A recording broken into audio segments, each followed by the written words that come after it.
Hello, my name's Derek James and welcome to this presentation that is designed to give you a nuts and bolts understanding of social impact fundraising, which I believe is going to be one of the most important tools in your fundraising arsenal. We all know household names like Amnesty International and Save the Children Fund.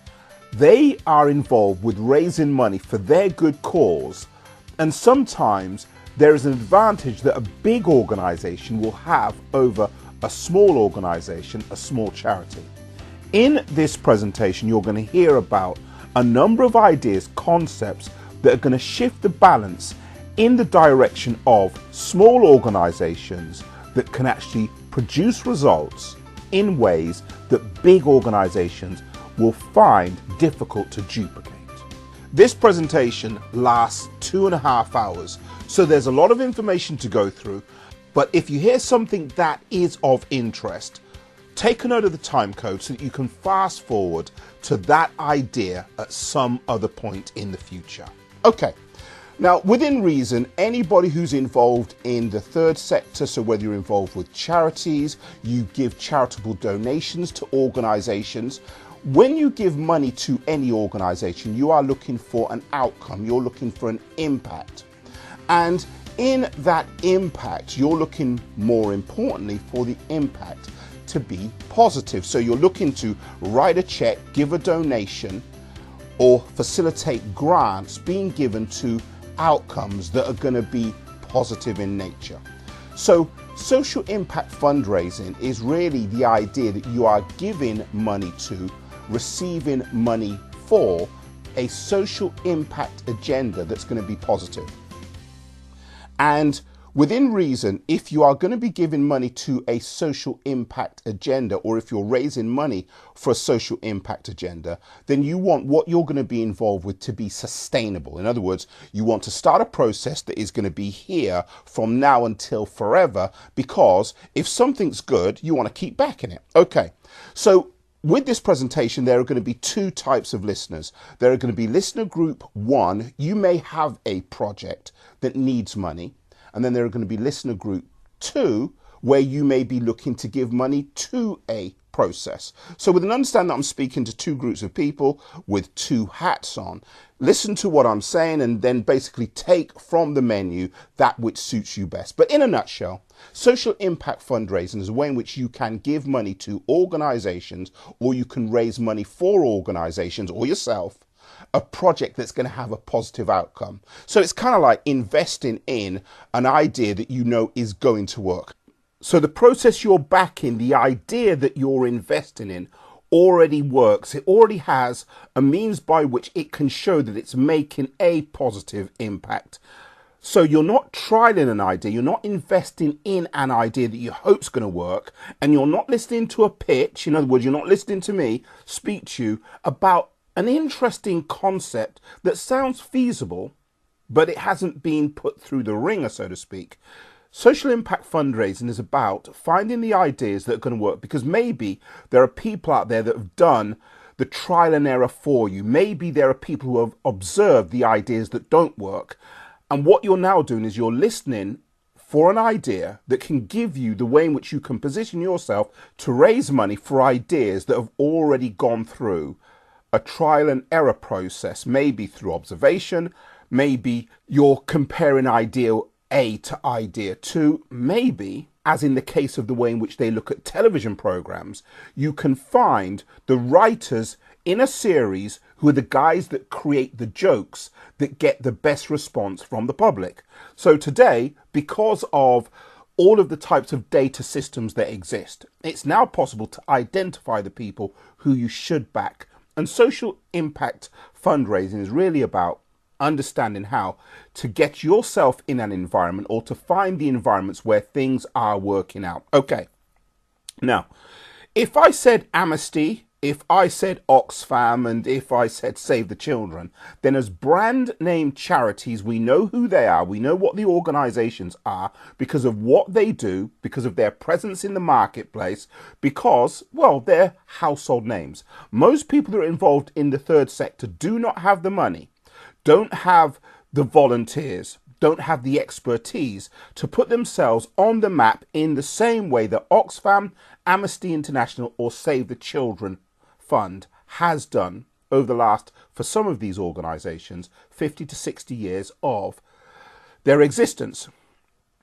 But because we're now in the era of the web, because we're now in the era of social networking, the ability to find the organisations, the projects that are going to work, the models that you should follow, the methodologies that you can adopt is actually easier today than it was 40 years ago. So when we look at some of the biggest third sector organisations in the world, they became big because they were at the right place at the right time, meeting the right people. In other words, all of the stars had to align for them to become what they are now. But wow, if you look at their history, that is kind of like the history of the few and far between.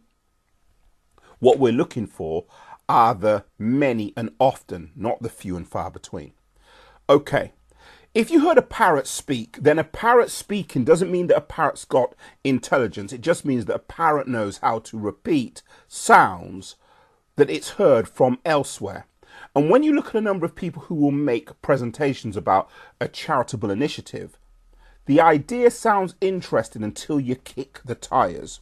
Now, on the other end of the spectrum, none of us are clairvoyant. We don't have a crystal ball. We can't see into the future. So we need a way in which we can engage in the funding process, the fundraising process, or the fund allocation process in a way where you know that the money that you're putting in a specific direction is going to give you the type of results that you want. And social impact fundraising enables you to do that, because there are organizations that may be small, that have been around for a while. They've got a way in which they have done something that if you invest in what they have done, then the results that they've got now can be amplified.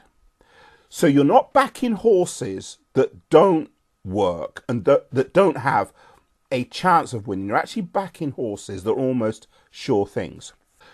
In the world of fundraising, there are some people who are, I would call them, they're nest raiders. So let's just say someone's gone through the problems and process and hard work of setting up a charity. And that charity on the outside looks okay. There are people who, the way in which they further their career is simply by joining something that is already up and going, but they're not the people that have taken an idea from small to big, or they may not have the capacity to take an idea from small to big. There's an individual that I will be speaking about later on. His name is Irving Thalberg. It's not going to mean anything to you now. And Irving Thalberg was able to put into production a number of films in year one that in year two, those films made more money than all other Hollywood studios combined. But Irving Thalberg had a track record that every year what he was doing was getting better and better and better and better.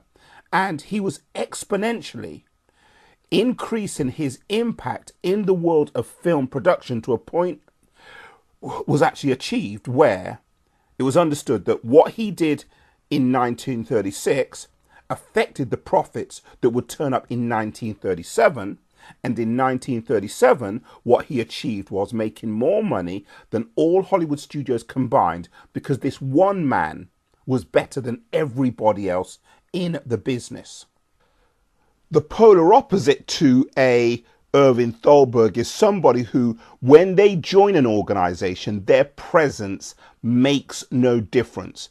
In some cases, some people's presence is a detriment. So I know of one individual. There was an organization that was set up. It was a charity. It received a government grant of £500,000 that was then supposed to translate into people having work-based opportunities.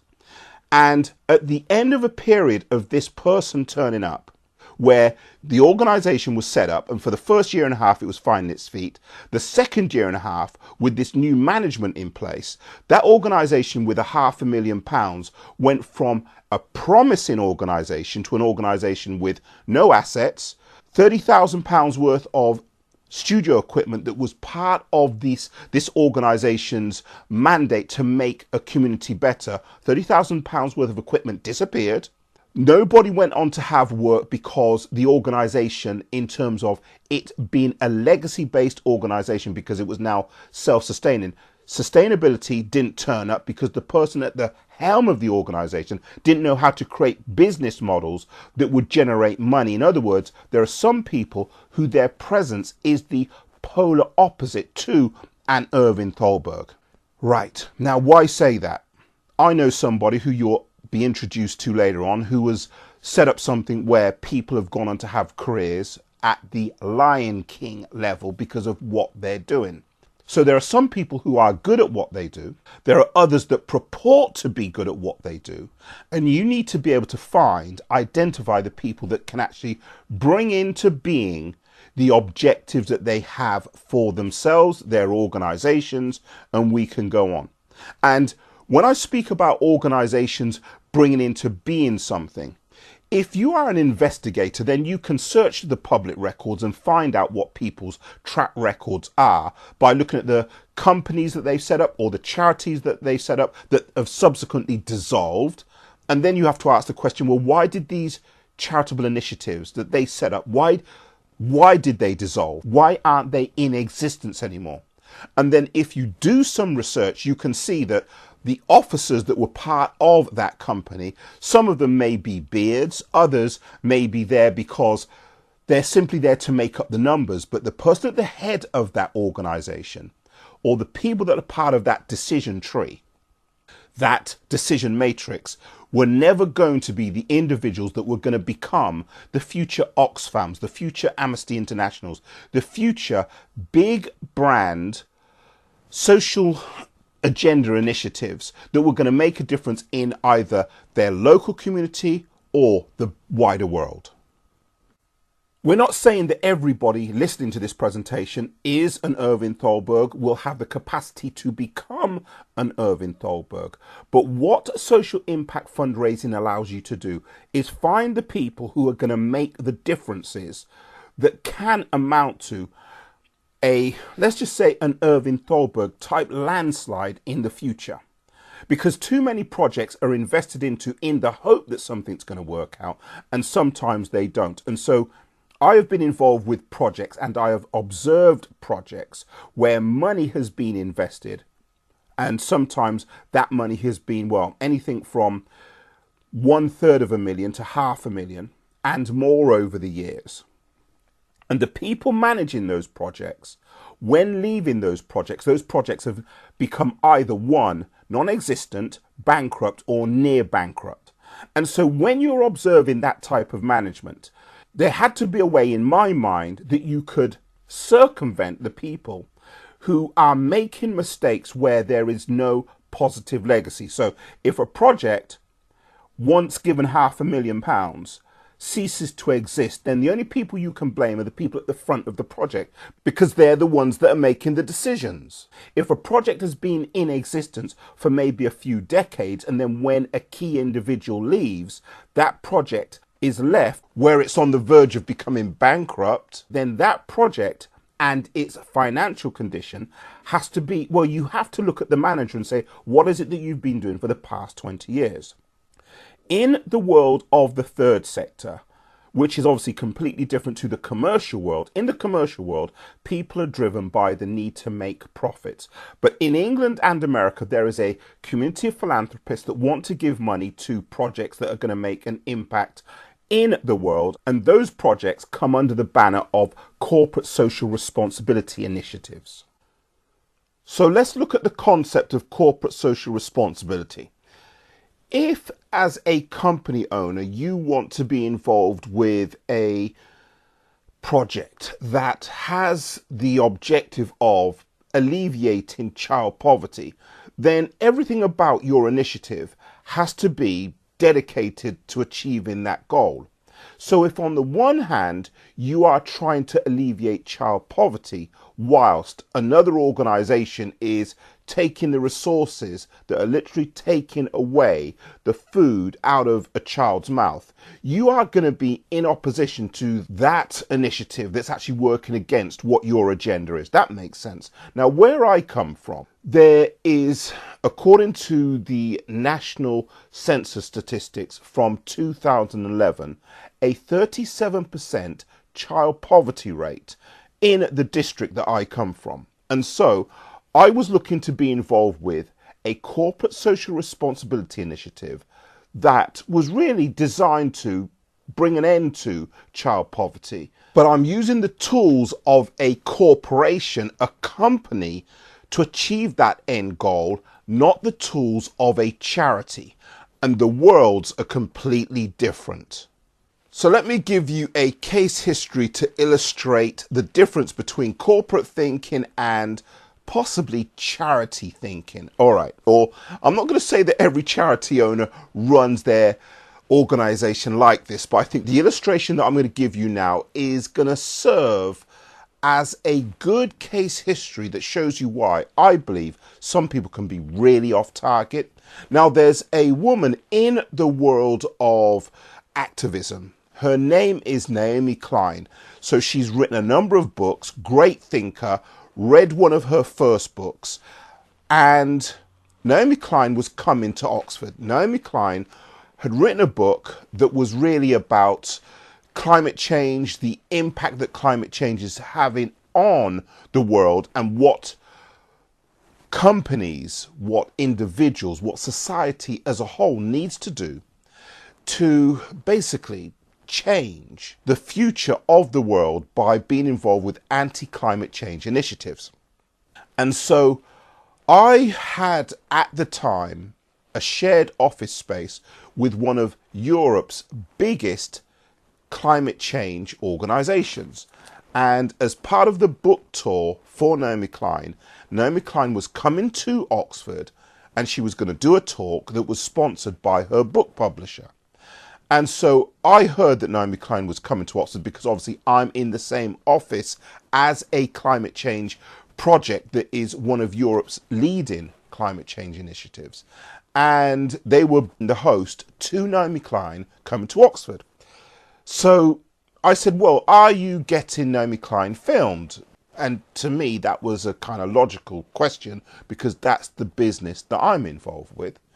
And they said no, because they couldn't afford to have Naomi Klein filmed. They didn't have the resources, the budget to actually get Naomi Klein filmed. And I said, well, you can't have Naomi Klein coming to Oxford and what she is going to say not be captured, then obviously shared online. You can't have Naomi Klein come to Oxford and she's not filmed. So I turned around and said, I'll film her. I'll sponsor the initiative. So my company sponsored the filming of Naomi Klein coming to Oxford. The climate change charity didn't have to spend any money out of its budget or find money from its small budget to accommodate Naomi Klein's visit to Oxford. Now, the great thing about being Naomi Klein's documentarian for a day is that you get to spend time with one of the leading thinkers in an area. You can have a few conversations because obviously you're the cameraman pointing a camera in her face and basically following her entourage for the day. Now, here's where things get interesting from my perspective, because the island that my parents come from is suffering from the impact, the effects of climate change. They come from the Caribbean, and when you have got hailstones falling in the Caribbean, then you know that there's something wrong. And so for me, it was good to be in the presence of Naomi Klein for a day. Vivienne Westwood was also on the bill as a speaker. Now, when you have the ability to work with some of the biggest in the field, then I think that that opportunity should be quote unquote capitalized on. And what I noticed with the climate change organization that I had volunteered my services to, because on the night there were 4 camera people and I was the person that orchestrated that, and there was one camera person that couldn't afford to donate their time, so I paid them. So that's money coming out of my pocket to ensure that the night is filmed, because Naomi Klein was in Oxford for the whole day. But in the evening session, we had 4 cameras so that we could have 4 angles in the Sheldonian Theatre that were going to be covered. Now, If you have the opportunity to work with one of the biggest in the world in your field as a charity, then you have the ability to position yourself in a way that other organizations didn't. And what took place after the filming of Naomi Klein was that the charity that I had donated my time to didn't want to follow up on the association of working with Naomi Klein. In fact, there were ideas that came out of their mouth where they said, well, we don't agree with celebrities in our field, and we don't agree with, and there was almost I'm going to say a kind of disdain for Naomi Klein and her status. And I think, well, I don't know what was running through the mind of the charity organizers in the sense of not looking to, it's kind of like if you're in the world of music and you understand that there is the Beatles, you understand that you're going to be talking to Paul McCartney. Looking at Paul McCartney and wishing that his status that he holds didn't exist because you want to elevate your status as a local pub band, that's illogical. And so what I saw with the climate change initiative that was based in Oxford, that was actually the host of Naomi Klein's visit to Oxford, was that there was this kind of, we wish that we were where she is, that her opinion didn't hold so much sway because we think that our way of doing things is better than hers. And so from the inside, you could see that, well, everything in the world of the charity isn't as it seems. People who you would think would be on the same page oftentimes aren't. So would I now again sponsor that charity, that climate change initiative, with free camera time?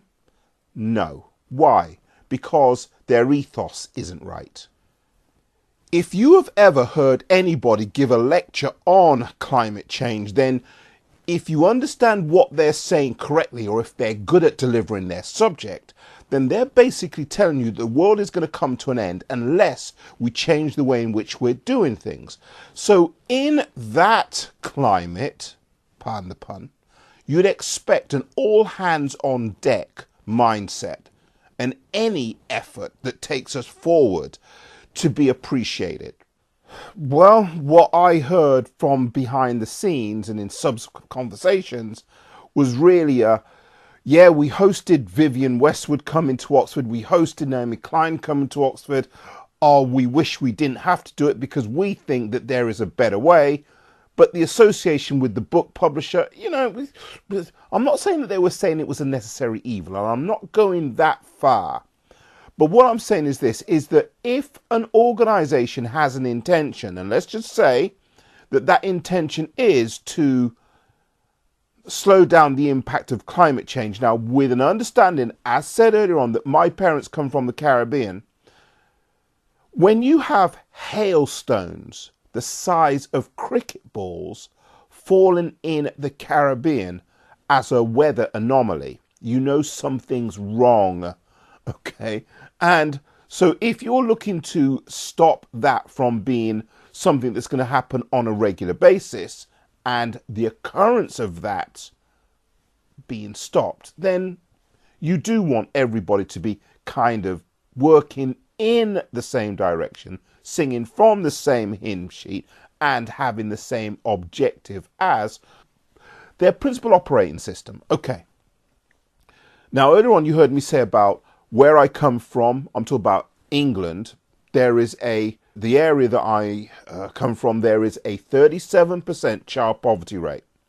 In like manner, you can see organizations that are supposed to be about helping a community do anything other than work with others who can actually help bring about an end result. And one of the reasons for that is that in the world of funding, there is this what we'd call zero-sum mindset. And what zero-sum means is simple. It's if I win, you lose. But for you losing means I've got to win. In other words, there's only enough space for one of us. There's only enough room at the top. And I would rather I be there than you be there. So in the zero-sum world, there are going to be winners and losers, but that's a mindset thing.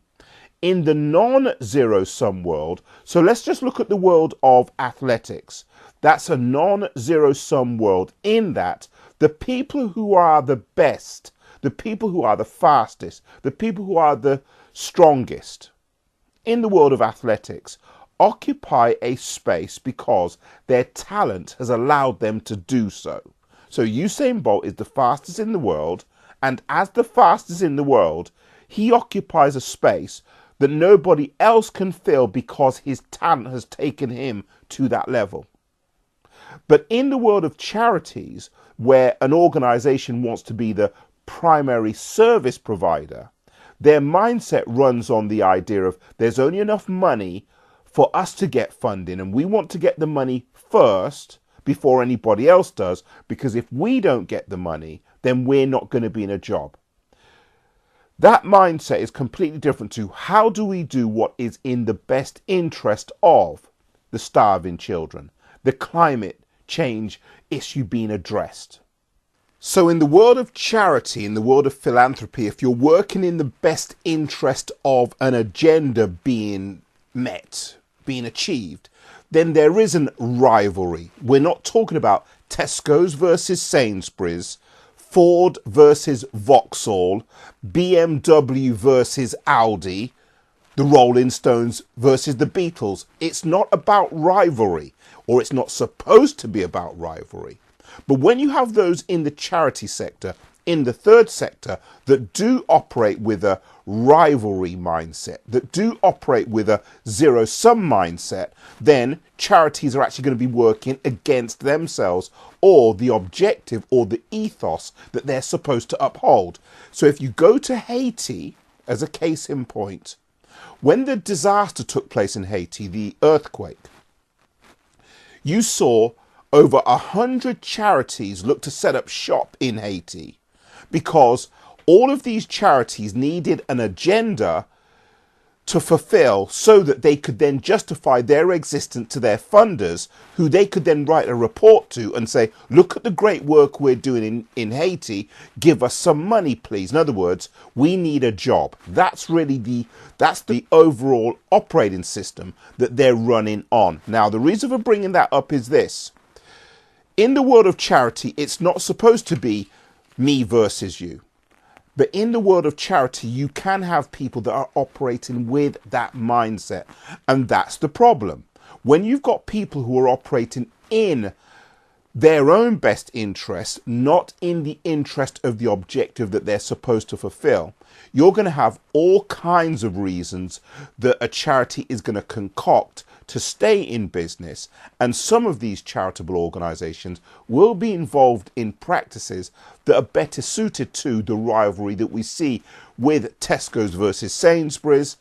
And sometimes you can see the bad side of a charitable organization turn up when it's embodied in people who, using examples that have already been cited, when you've got a child poverty rate of 37% operating in a housing estate, and somebody who is involved in an initiative that is supposed to be involved with reducing the child poverty rate, retiring where an organization is in near bankruptcy because they've never engaged in working with people that they can work with who could maybe assist, what we see is bad management at play.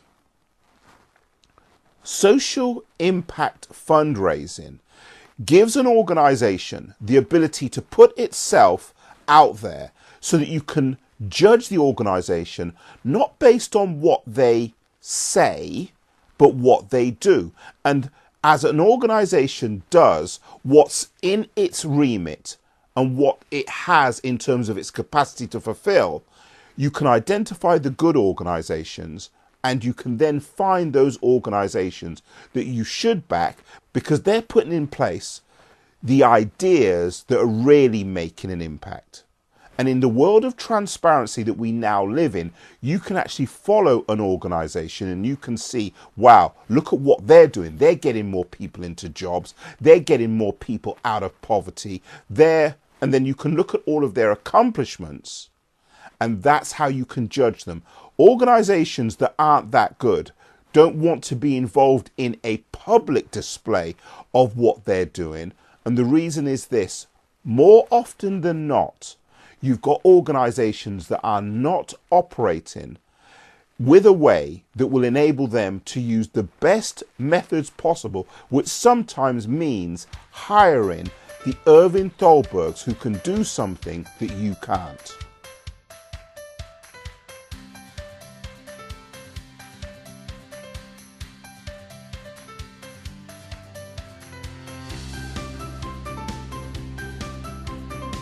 The reason why I think social impact fundraising is of importance is because over the years I've been involved with a number of voluntary groups, I've been involved with a number of third sector organisations, and some of these third sector organisations have failed to grow because the people at the front as managers have basically failed the project.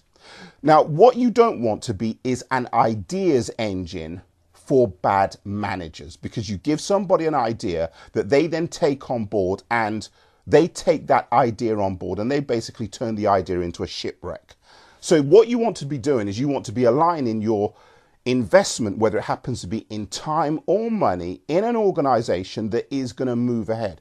So let's start with some basics. If I said to you the brand names, the BBC, the Lion King, Peter Jackson and Lord of the Rings, the Edinburgh Fringe, or the Simpsons, then you understand that those names just given to you are brand names that maybe everybody on the planet knows. The Edinburgh Fringe as a festival is Europe's biggest theatre festival. You've got Disney's Lion King, we all know that story. You have got Peter Jackson, the man who gave us Lord of the Rings, that single-handedly turned New Zealand into a film business epicenter. We all know what the BBC is, who they are, radio and television. And we understand this idea of The Simpsons, which is the satirical cartoon series that basically looks to lampoon American life. Now, because The Simpsons has been in existence for around about 20 years, along with the IMDb database, The Simpsons has, in terms of reviews, a 20-year history with over 1/3 reviews about The Simpsons from the public. And if you look at the 20-year history of The Simpsons, from its inception to its decline, what you can see is this, is that the people that were involved in The Simpsons when it was launched, that then translated into the people that were involved with The Simpsons as its ratings declined, you can actually see who are the good creatives and who are those who ain't so good. And so as The Simpsons lost ratings, you could actually see that the public's response to various episodes of The Simpsons was you could directly correlate it to the bad writers, the people that weren't so creative. So when The Simpsons was launched, the three people who were at the head of that brand turned it into a global mega hit because they had the magic. They knew how to make it work. They put the ingredients into the storytelling so that The Simpsons would become the cultural juggernaut that we all know it as. Some 20 years later, The Simpsons is a shadow of its former self. Ratings are bad. Not so many people look at the show. And when you look at the IMDb database of people who have been giving reviews for the shows over the 20 plus years of The Simpsons life, you can actually see that there are people who made The Simpsons work and there are people that basically killed it. And that's it in a nutshell.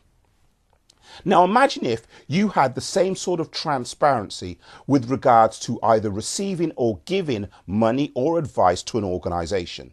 You would know not only what ideas to back, but who to back. Because The Simpsons as a concept, when it was birthed, was a great idea. It had to be, because there are a lot of ratings. But The Simpsons, in its final years of life, wasn't the same concept, because the people executing the the creation of the Simpsons story in its later years, it wasn't the same people. So the original people had left the ship.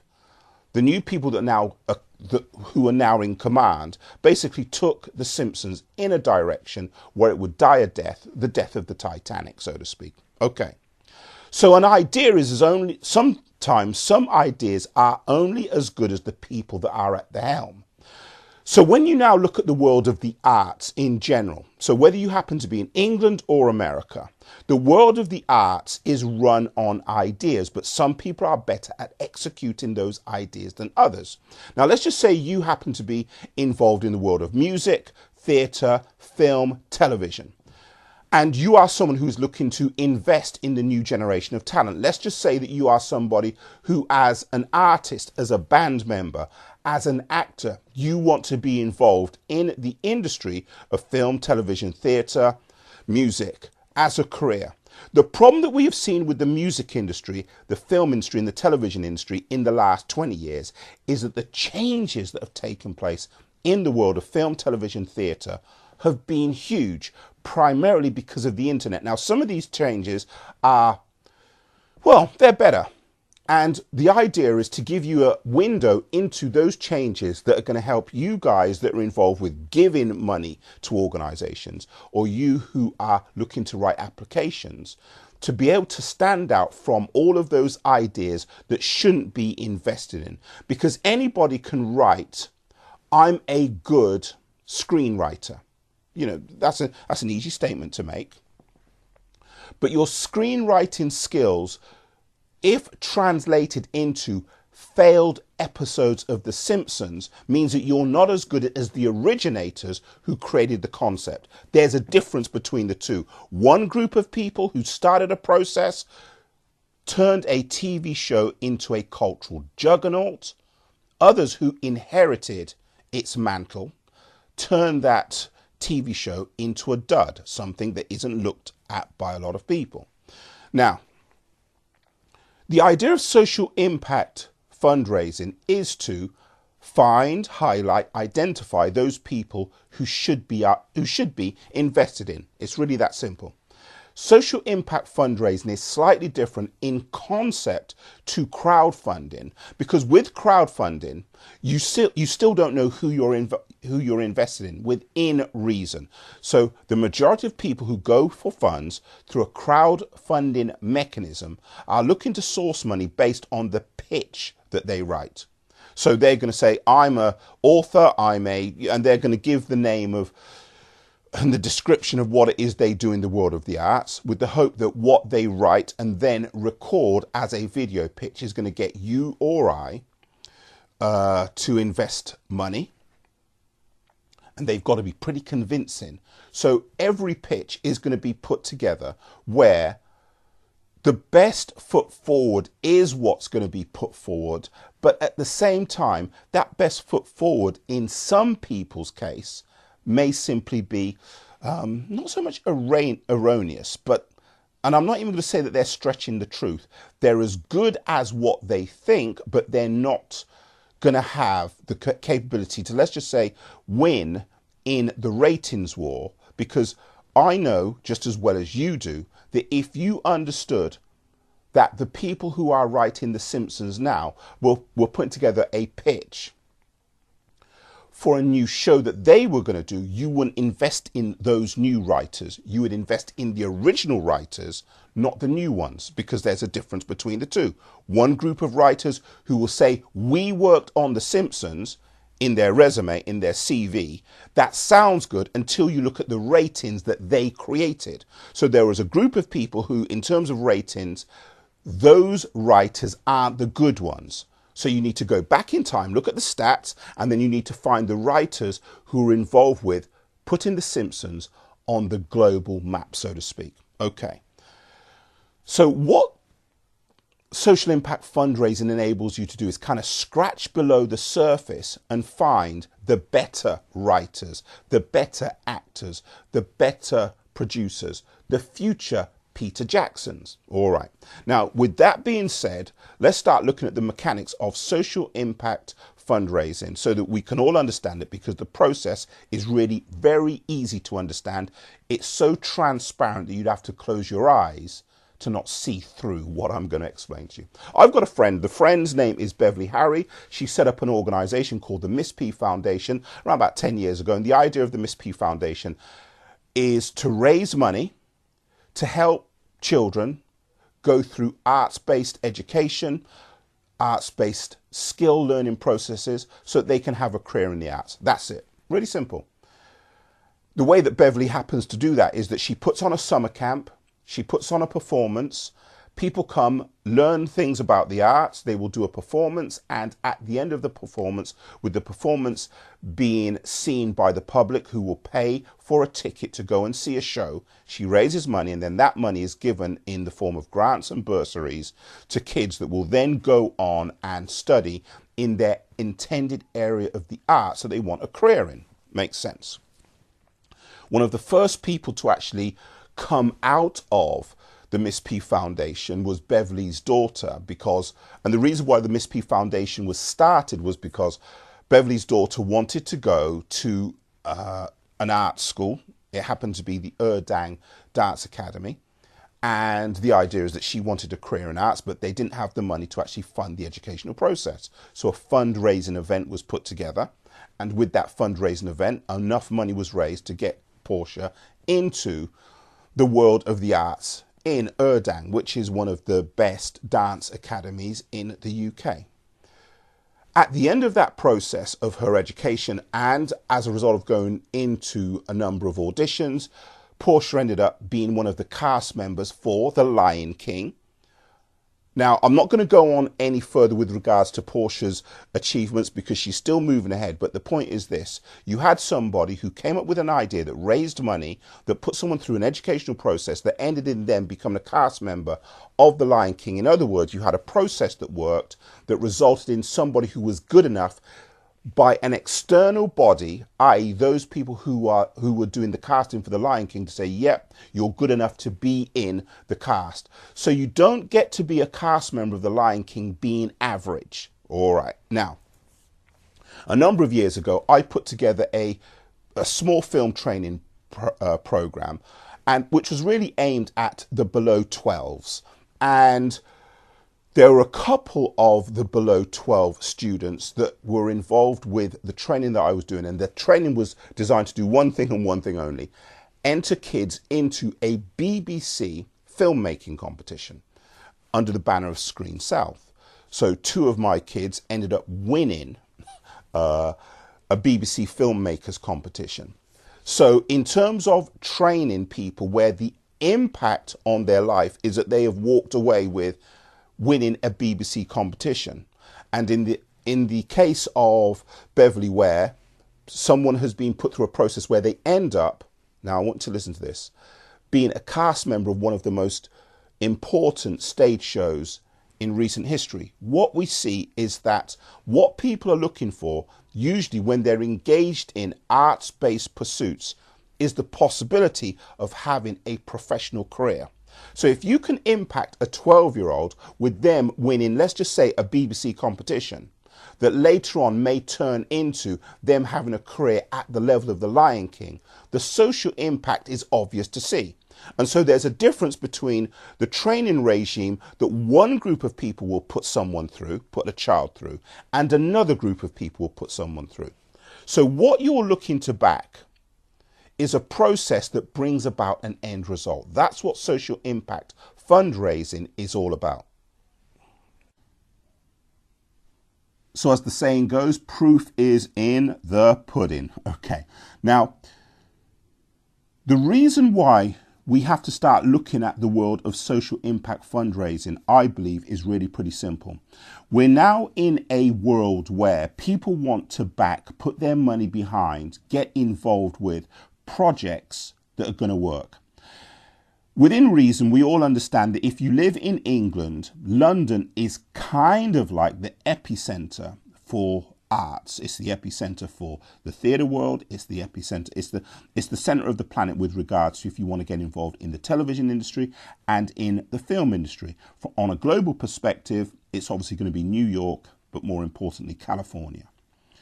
So a lot of people who want to have careers in the arts, if you don't live close to where all of that action is taking place, then you're automatically disadvantaged because you may not have the money to move from place A to place B, to live in place B, and be in a situation where you can audition, you can train, you can develop the networks of people that you need to be amongst to have a career take place. Outside of that, in the world of fundraising in general, there are some people who, as professional fundraisers, hire out their skills to raise money for anybody who can pay them. So when you think about some of the organizations that may exist that have arts-based development as their core ethos, some of those organizations may stay afloat because, well, they've got a fundraiser and his or her job is to be a 24-hour-a-day campaigner for an organization who will then look to raise money. Now, there's an issue. In the world of the professional fundraiser, raising money isn't necessarily about raising money for the best talented or the best suited. And sometimes a fundraiser can be better at raising money than finding the people who should actually get the money. But we now live in the digital age. We now live in the online world. The online world didn't exist as it does today 20 years ago. And so there has to be some changes that have taken place. Now, within reason, everybody listening to this presentation knows about the concept of crowdfunding. And the idea is that you put together a video, you make a pitch, and it's hoped that if enough people like what you say, you're going to get money. The problem is that crowdfunding kind of doesn't work, because the more outrageous your idea, it may be the more money you need, and so you're not in a position to actually execute on what it is that you have in your head. And so let's just say you as an individual had an idea, and the idea was Jurassic Park. As great as the idea is, raising the kind of money that you need for Jurassic Park is going to be almost impossible because, well, your idea in terms of the fundraising goal that you have is a lot bigger than the crowdfunding organizations that exist can actually solicit. And so money for a big Hollywood production usually comes from the established film industry. Now, I'm not saying that that's good, bad, right, nor wrong. I'm just laying a foundation so that we understand the world that we now live in. In contrast, if we go back to the Miss P Foundation, what we do know is this, is that Beverly has at a local level a way in which an organization can raise funds through putting on performances and summer camps that have enough quality that people are willing to buy a ticket. And so on the annual calendar, when Miss P puts together a program for a series of events, there will be people that will turn up because they kind of know the quality that they're buying into. So the reputation of the program precedes it, and the reputation of the program is what people are buying into. But more importantly, there are a network of dance schools in Oxfordshire that are partners with the Miss P Foundation, who will send their students to be maybe tutors at the summer camp. And there are some of the tutors who have worked with Miss P as volunteers who end up getting bursaries because they may need to go to college, university, and so on. So what the Miss P Foundation is, in terms of its stature and its status in the community, is not to act as another dance school. It's actually to work with other dance schools to pool resources and at the end of a process give money back to the very same dance schools that have been partners in a fundraising process. So it's a non-zero sum game.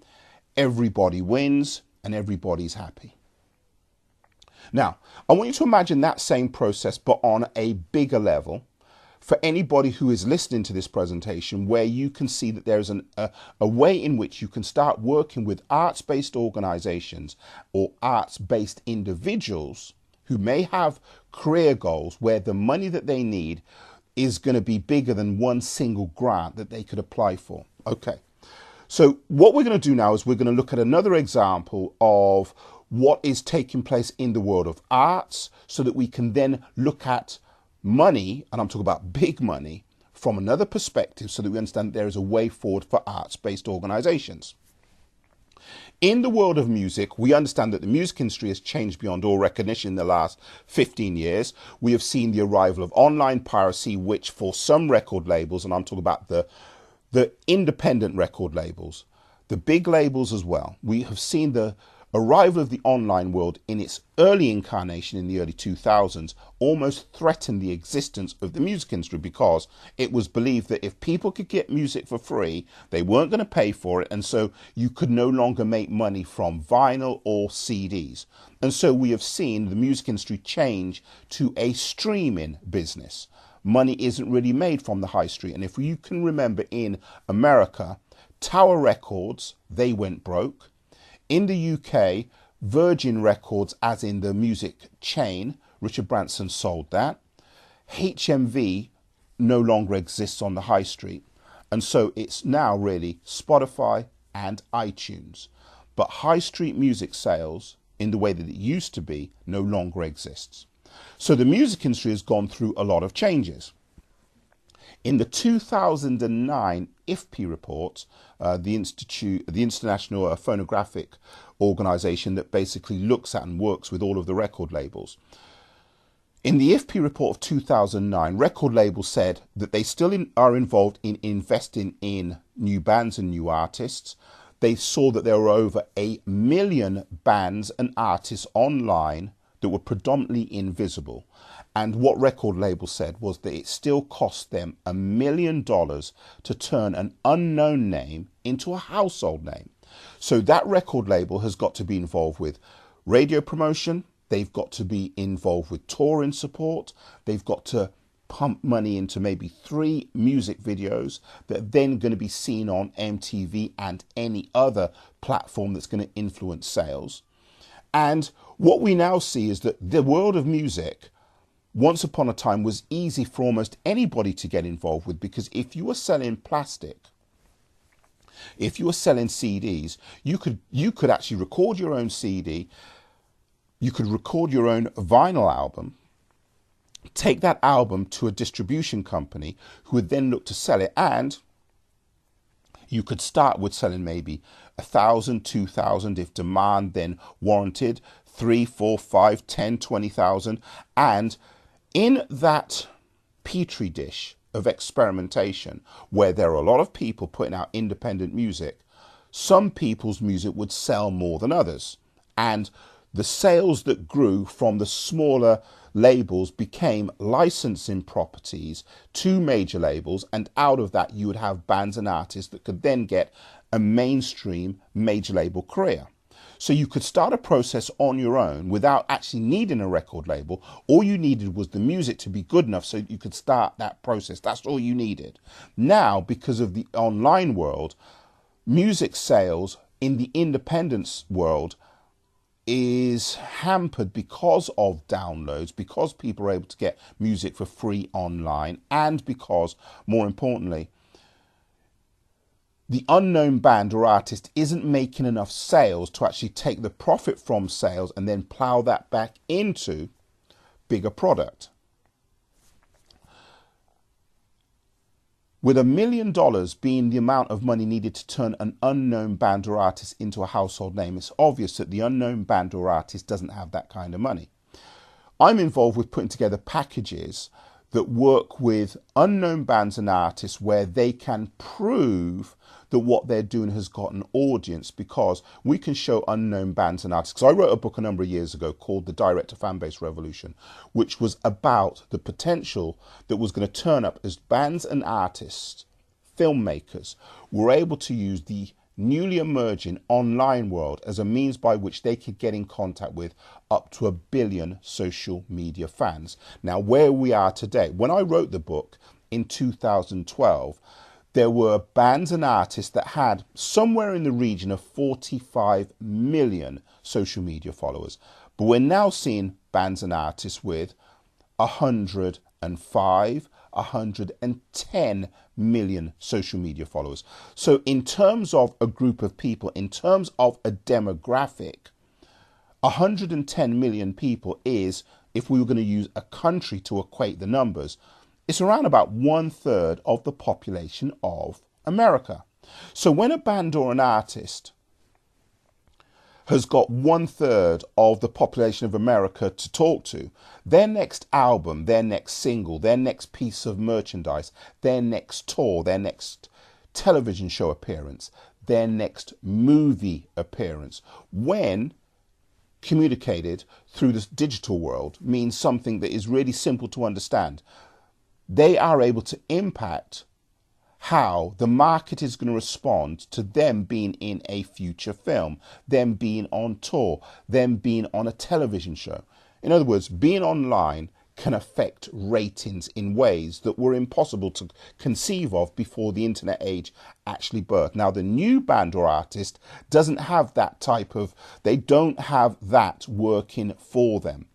And so new bands and artists are really known by maybe a few hundred people on average, and at best a few thousand people of things that have worked out for them. But they are not in the same position as bands and artists that can say, we can get in contact with 45 million people, 65 million people, 100 million people, more importantly, 110 million people, and where the technology is going, we have the ability to be in front of 1 billion people.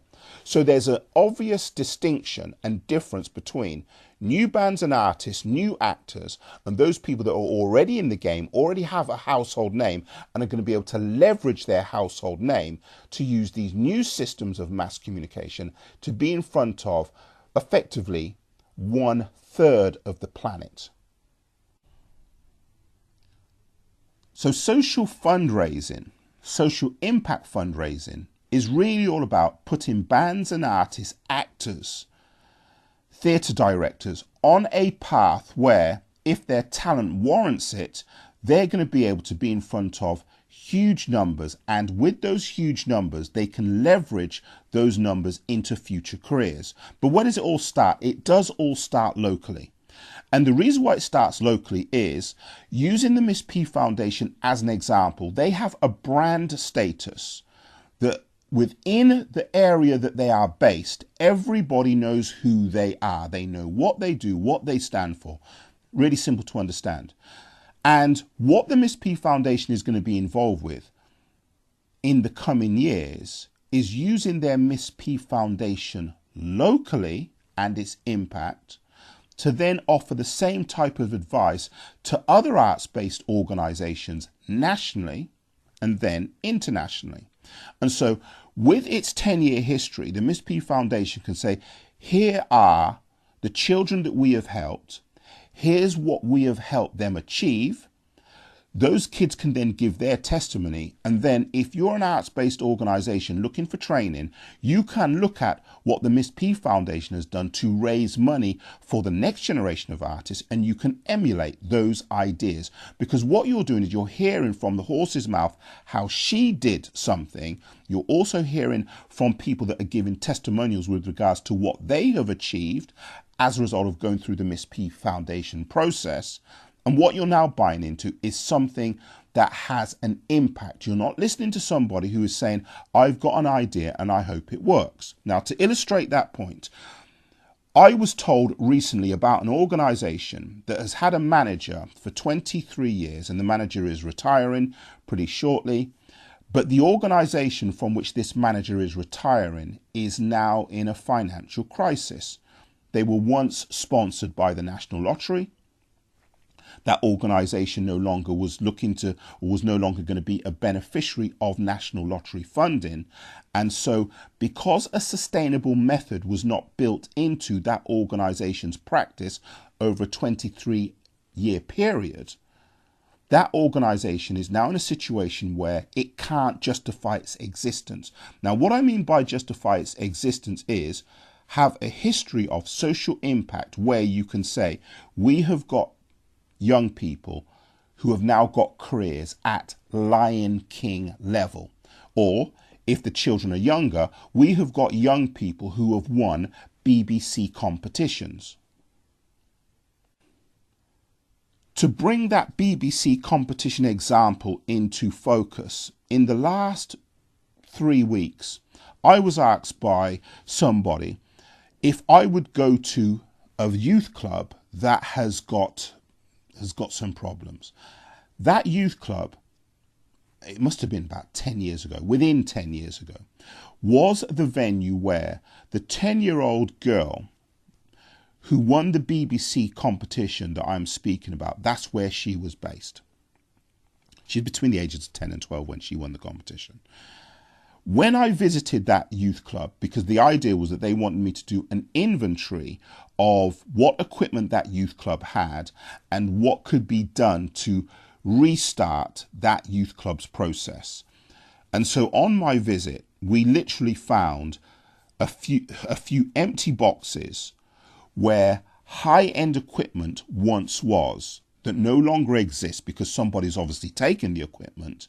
But what that actually means is that there was no facility for the next generation of kids to come through that youth club and be involved with film making projects because the film making equipment no longer existed. Now, I've seen this in a number of projects. And so when you have organizations that are run by people that may not be filmmakers, may not be dancers, may not be in the music industry, and the likelihood of finding these people at your average youth club is thin. Of course it is. Denzel Washington doesn't spend his time at a youth club.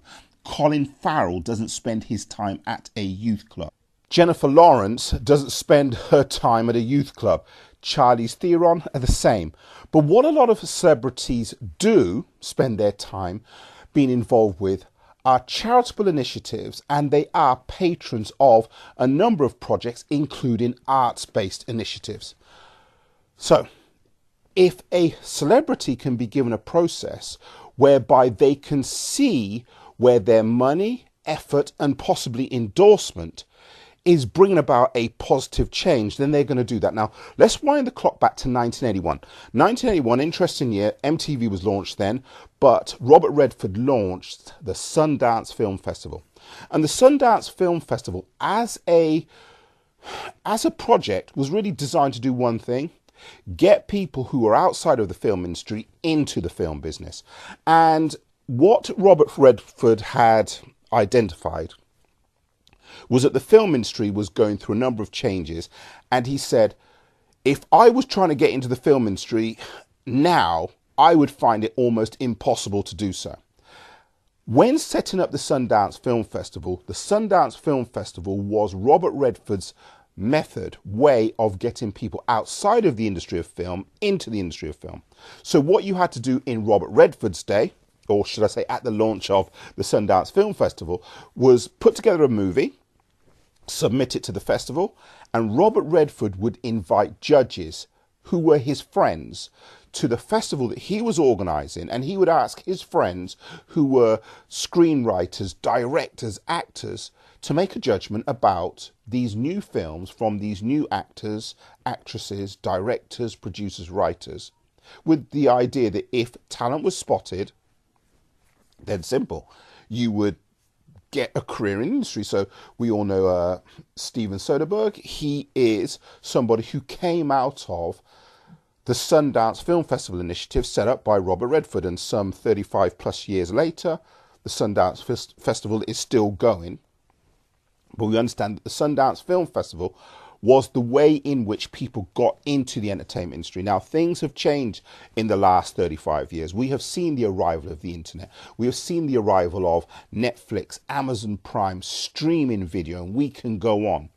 And we are now in a different age, because we're now in the age of the blockbuster movie, where you need the type of budgets that makes Middle-earth come to life, that gives Iron Man the ability to fly, and can put us, if we look at a movie, in the world of Star Trek. And so in that new ecology of making films, money has become another necessary ingredient, because the idea that someone has in their head, if they can't realize it because they haven't got the money, a problem. But if we look at the online world from another perspective, we also see the arrival of something else, the super television industry. That didn't exist in the days of Robert Redford, or should I say, when the Sundance Film Festival was launched in 1981. Super television are the TV shows that visually can compete with movies. So when you look at Game of Thrones, we see TV production that is at Lord of the Rings level for a weekly television show. So the average filmmaker who may have entered into Sundance via the Robert Redford route in 1981 is not in the same position today, when you now have super television and movies with the type of budgets that give us the Marvel universe. All right. What social impact fundraising enables us to do, enables the talented to do, is be spotted, to be the needle in a haystack that can be identified.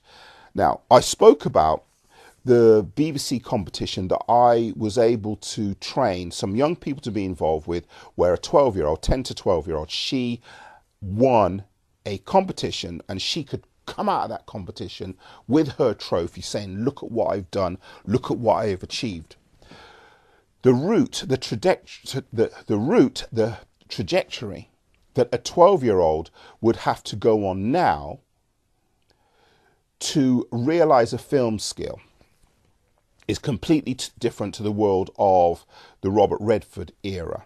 Social impact fundraising enables somebody who is let's just say a young person, to think seriously about moving through the ranks of any endeavor in the arts. So they may be someone who wants to be an actor, a producer, a writer, a director. And what they're doing is they're trading on their skill. Now, what do I mean by that? And to give you some clarity.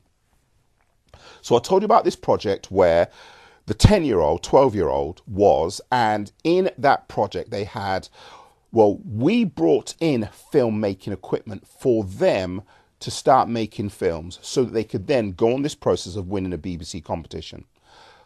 Over a period of time, that same youth club then bought its own film making equipment, because they knew that they had kids there that were talented enough to utilize that equipment. As that project went on and it waned and new people turned up, the equipment that was there, basically it disappeared. So the capacity for that venue to do training today no longer exists, because there is no equipment there. All right, and that makes sense. I was involved with a project that had $500,000 invested in it, and that $500,000 was designed to put in place training methods that would help people get jobs in a number of careers, as well as artistic careers. But the project that started a year and a half into its process was taken over by another manager who, if we're going to use the Simpsons analogy, a project can start off with great intentions and be going in the right direction, but you put that same project in the hands of others who aren't as talented, and the ratings, the potential, what that project is going to bring about is not going to be the same. And so that project that I was involved with that had the $500,000 investment didn't work out. And now that project is a shadow of its former self, in that the equipment that they had for arts-based people, which actually in terms of value was £30,000, that equipment has disappeared. That venue has no capacity for training. Why? Because they have no equipment that people can actually develop their skills on. There's another organization, as I said, where the manager who ran that organization, with an understanding that one of the objectives that they were looking to put that project through was a sustainability agenda, where it could now start developing its own way of earning money, never went through the process that Beverly Harry's project went through, because Beverly Harry as a testimony to her ability, has got people into university with the money that she has raised by putting on summer camps, where at the end of the summer camp, the children then do their own performance, and at the end of that performance, the money raised is then dispersed to people who have made an application for money so that they can then further their arts-based agenda. So what we see with Project Beverly Harry is a project that has evidence of putting people through an artistic process where there is an end result that you can actually gauge, that you can see the impact of. On the other hand, you can look at projects where even if they have been given £500,000 in the case of the project that I was involved with, or a project that has been funded by the National Lottery to the tune of almost £1 million, it has no impact that can be measured in the same way that Beverly Harry's project can be measured. So if you're a funder, you want to be involved with backing the Beverly Harrys. If you are someone who is going to participate in a project where you could have a career at the end of a process, you want to be joining what Beverly Harry does. That makes sense.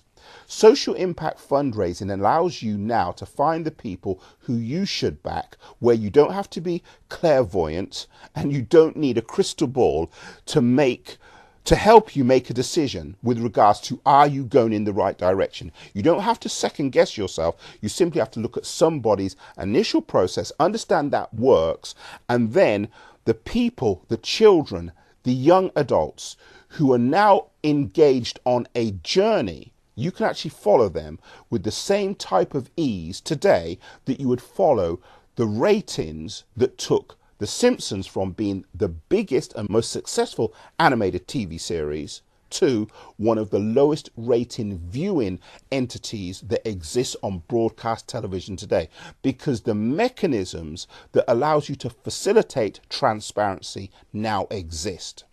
With social impact fundraising, what you're doing is saying, okay, we can put money in a direction with an understanding that money is going to have an upside because the people that we're going to be facilitating are the right horses to back.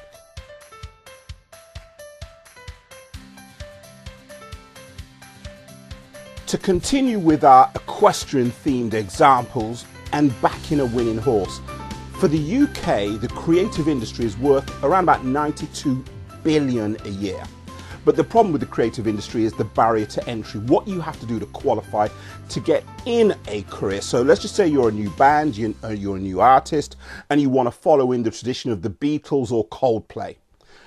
Because it costs the music industry $1 million to launch a new band or an artist, that million is a considerable risk. And so the idea of asking somebody for a record deal with an understanding that really what you're asking somebody for is to back your idea, your band, your group, your concept with $1 million. One of the reasons why you might not get a career start is because the $1 million risk is too great. Now, in the old days, it used to be that you could start up an independent label, you could sell a certain amount of units, and if you sold a certain amount of units, then you could invest in more. And a major label would look and say, well, look at what they're doing without us, with our help, with our investment, with our backing. They could possibly sell 3 times, 4 times, 10 times, 1 million times as many albums with us as what they're doing on their own. So if you give somebody a canary down the coal mine that they can use so they can see that they're in the right direction, then what we understand with this new media infrastructure that we have today is it gives us those types of dynamics. Once upon a time, if you wanted to audition for a Steven Spielberg film, then you'd have to be in California, go through a casting agent and hope that that casting agent liked you so that you'd have a shot at being in a Spielberg film. In recent times, Steven Spielberg has looked to adopt the self-tape method where at home somebody puts together an audition tape, and without having to have a career in television where they've got a show reel, that audition tape could be in front of Steven Spielberg, and he has been known to view 3,000 tapes in a week. And if he likes you, you've got a part. So the world that we live in now, and the world of yesterday, and the world that we live in now, and finding the horses that we should back, the rules have changed. Now, if we go back to 1937, one of the best years, one of the most historic years in film, because in 1937, MGM made more money than all Hollywood studios combined. I'm going to say that again. In 1937, MGM made more money than all other Hollywood studios combined. But there's a reason. A man, a single individual by the name of Irving Thalberg, had put in so many ideas into production because he had chosen the ideas that he thought would work, that the year later, the ideas that were put into production the year before, when seen at the box office, just made a whole bunch of money. But the point is that Irving Thalberg shows us the same example as the original team that set up The Simpsons. The original creative team that set up The Simpsons had an aesthetic that got the whole world to take an interest in this family. What we see with Irving Thalberg, again, from a creative perspective, was somebody who was able to do what others in the industry couldn't. In fact, Irving Thalberg's boss, Louis B. Mayer, who was the head of the studio, actually didn't like his employee in the form of Irving Thalberg because he was simply better at the job of film and choosing the ideas that were going to make money than his boss, who presumed that because he was the boss, he should be the more creative. It doesn't work like that. And so people's creative capacity is really what this World Wide Web infrastructure gives us the ability to find, to locate, to follow, to exemplify. So again, let's look at some ideas to take this concept one step further with regards to backing the winning horse. There's a girl who I have been helping. She's an 18-year-old, and her mother, along with a theatre company, were at the 2018 Edinburgh Fringe. And Amber, who is 18, wants to actually have a career in the arts. So she wears the hat of actress, but she also has an idea of looking to move into some form of stage management, stage production. She's at college. She's been involved with the Miss P Foundation as one of their actors, and a friend of mine said he's looking for an actress to be in a film short. And I said, well, there's someone who I know, Amber might be good for the part. My friend went and did an audition. Amber crossed all of the right necessary criteria. She fulfilled the criteria for being involved in this short film. But the same people, or the same person who was actually looking to make the short film, was also acting as a director for a show that was going to be on at 2018's Edinburgh Fringe. So Amber thought that she would go to the Edinburgh Fringe. She got a gig with the theatre company as a production assistant. And now what we see here is something that's very interesting. For an 18-year-old to have on their CV, on their resume, that they were a production assistant at the Edinburgh Fringe, I mean, that's a major coup. There's a problem. You tell people that you were a production assistant at the Edinburgh Fringe and they might not believe you. So what I did was I lent Amber and her mother a camera that they could use to film their stay in Edinburgh, told them the type of shots that they should look to take, made sure that they did behind the scenes footage at the Edinburgh Fringe, got an interview with the actor who was performing at the Edinburgh Fringe, and made sure that Amber got footage of her in her production assistant role, because saying it is one thing, allowing people to see it is something else.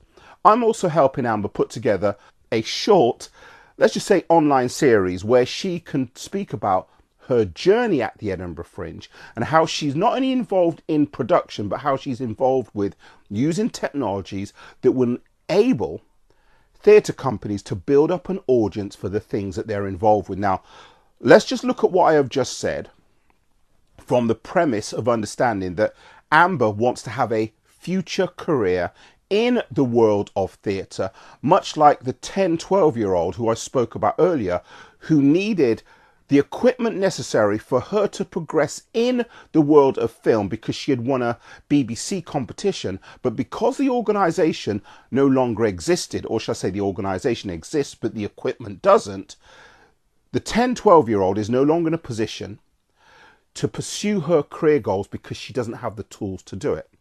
In contrast, because we are now in the online world, Amber has the material that proves that she was at the Edinburgh Fringe and the capacity of her involvement with the festival. And she also has somebody who's going to be working with her to show her how to use the material that she's filmed to turn it into something that can bring in an audience, so that when she is now looking to write to theatre companies, she could say, this is what I have done. If she's looking to move into film production or theatre production, she can say, I'm involved with the technologies that will help organisations that put together theatre production build audiences for what they do. And the things that I'm speaking about here, she can actually show people demonstrations of what she's capable of. Much like the Miss P Foundation, demonstrations of what people are capable of is the backbone of social impact fundraising. Because if you can do something for one person, then maybe you can do it for 3, 4, 5, 6, 7, 10, 20, 100, and we can go on. However, the way in which social impact fundraising works is that what you're looking to do is identify the people that can, all right? And in that identifying the people that can, if we go back to the idea of looking at the IMDb database and looking at the people that were involved in recent editions of The Simpsons, it's obvious that if you are an investor, you don't want people that are involved in recent editions of The Simpsons. You want people that are closer to being involved with the original creators who understood the mechanics of The Simpsons at its inception, because what you want to find are people that can basically operate optimal. To quote Einstein, he said that you cannot solve a problem from the same premise where a problem exists. And if we're going to use investment or funding of arts organizations to kind of get an idea of what Einstein would be saying, for the past how many years, organizations that have received funding for arts-based initiatives have received that funding using a blue sky presentation or the social deprivation pitch. So a blue sky presentation is something like this. We, the theatre organisation, we, the film organisation, we are going to be involved in this initiative and we're going to help people reach their creative potential. Blue sky, that's great, but you're not going to find, hoping that you're going to find an Al Pacino local to you when money is at stake can be a problem. Okay, to illustrate that point, the New York Film Academy in 2007 set up a base in Oxford, but because they didn't get enough people to join up the Academy, the New York Film Academy, which based in New York is doing great, when they looked to set up shop in Oxford, it didn't take off, and because they didn't get enough students, they shut up shop. So sometimes money does make a difference depending upon the type of infrastructure you're functioning with and looking to use as the vehicle to get something to happen. So now we can look at the other type of pitch, the social deprivation pitch. Now the social deprivation pitch, I think, is problematic because an organization will say something like this: we, the organization, are looking to bring creative career potential to people who live in socially deprived areas, and we want to help them have a level playing field or access to openings on a level playing field. But again, there's a problem with that, because if we look at how people from supposed socially deprived areas access careers in the arts, we see two completely different worlds. Because if you happen to be upper middle class, then the reason why, so let's just speak about Britain, the reason why a lot of people from the upper middle classes enter careers into the arts is because their families have more money. And so if your son or daughter is going to start pursuing a career at the age of 16, 17, 18, 19, and may keep going until they're 25, 35 even, if the parents have got enough money, they can fund their child's career ambition over the long haul without the bank being part of the process, because the bank of mum and dad can actually foot the bill. If you're from a socially deprived area, then the problem is really simple. You don't have the money to go on the courses. You don't have the money to go on the auditions, because if you live in a part of England that is nowhere near London, you're automatically disadvantaged. And if you live in England and you can't go from England to America on a regular enough basis, in terms of being able to afford to go to the auditions, then it makes no sense. And when people or organizations say we're looking to make career access possible, again, it's a kind of blue sky presentation. But really, what they're doing is they're using people's disadvantage as a means by which, and I've seen this with some organizations, it's a means by which the project operators are able to keep themselves in a job. So they can say that they're doing things in an area of social deprivation, but the likelihood of that agenda pulling off is pretty slim. Now, there's a guy by the name of Michael Gerber. The reason why I'm quoting Michael Gerber is because Michael Gerber is the man that you would go and see if you wanted to understand the nature of a business model. And so Michael Gerber says that one of the hardest things in the world to create is a business model that's going to bring about an end result. So let's just think about McDonald's. McDonald's, Burger King, and we can go on, are franchises that are known all over the world. So, and the reason why these franchises have been able to proliferate in the way that they do is because they have a way in which they have set up a business that works in location 1 that can also work in location 2, 3, 4, 1,000, 10,000, and we can go on. But creating a McDonald's, creating a Burger King, creating a KFC isn't as easy as people would like to think. So there's a certain amount of business creativity that has to be leveraged to come up with the idea that's going to give you your KFC, that's going to give you your Burger King.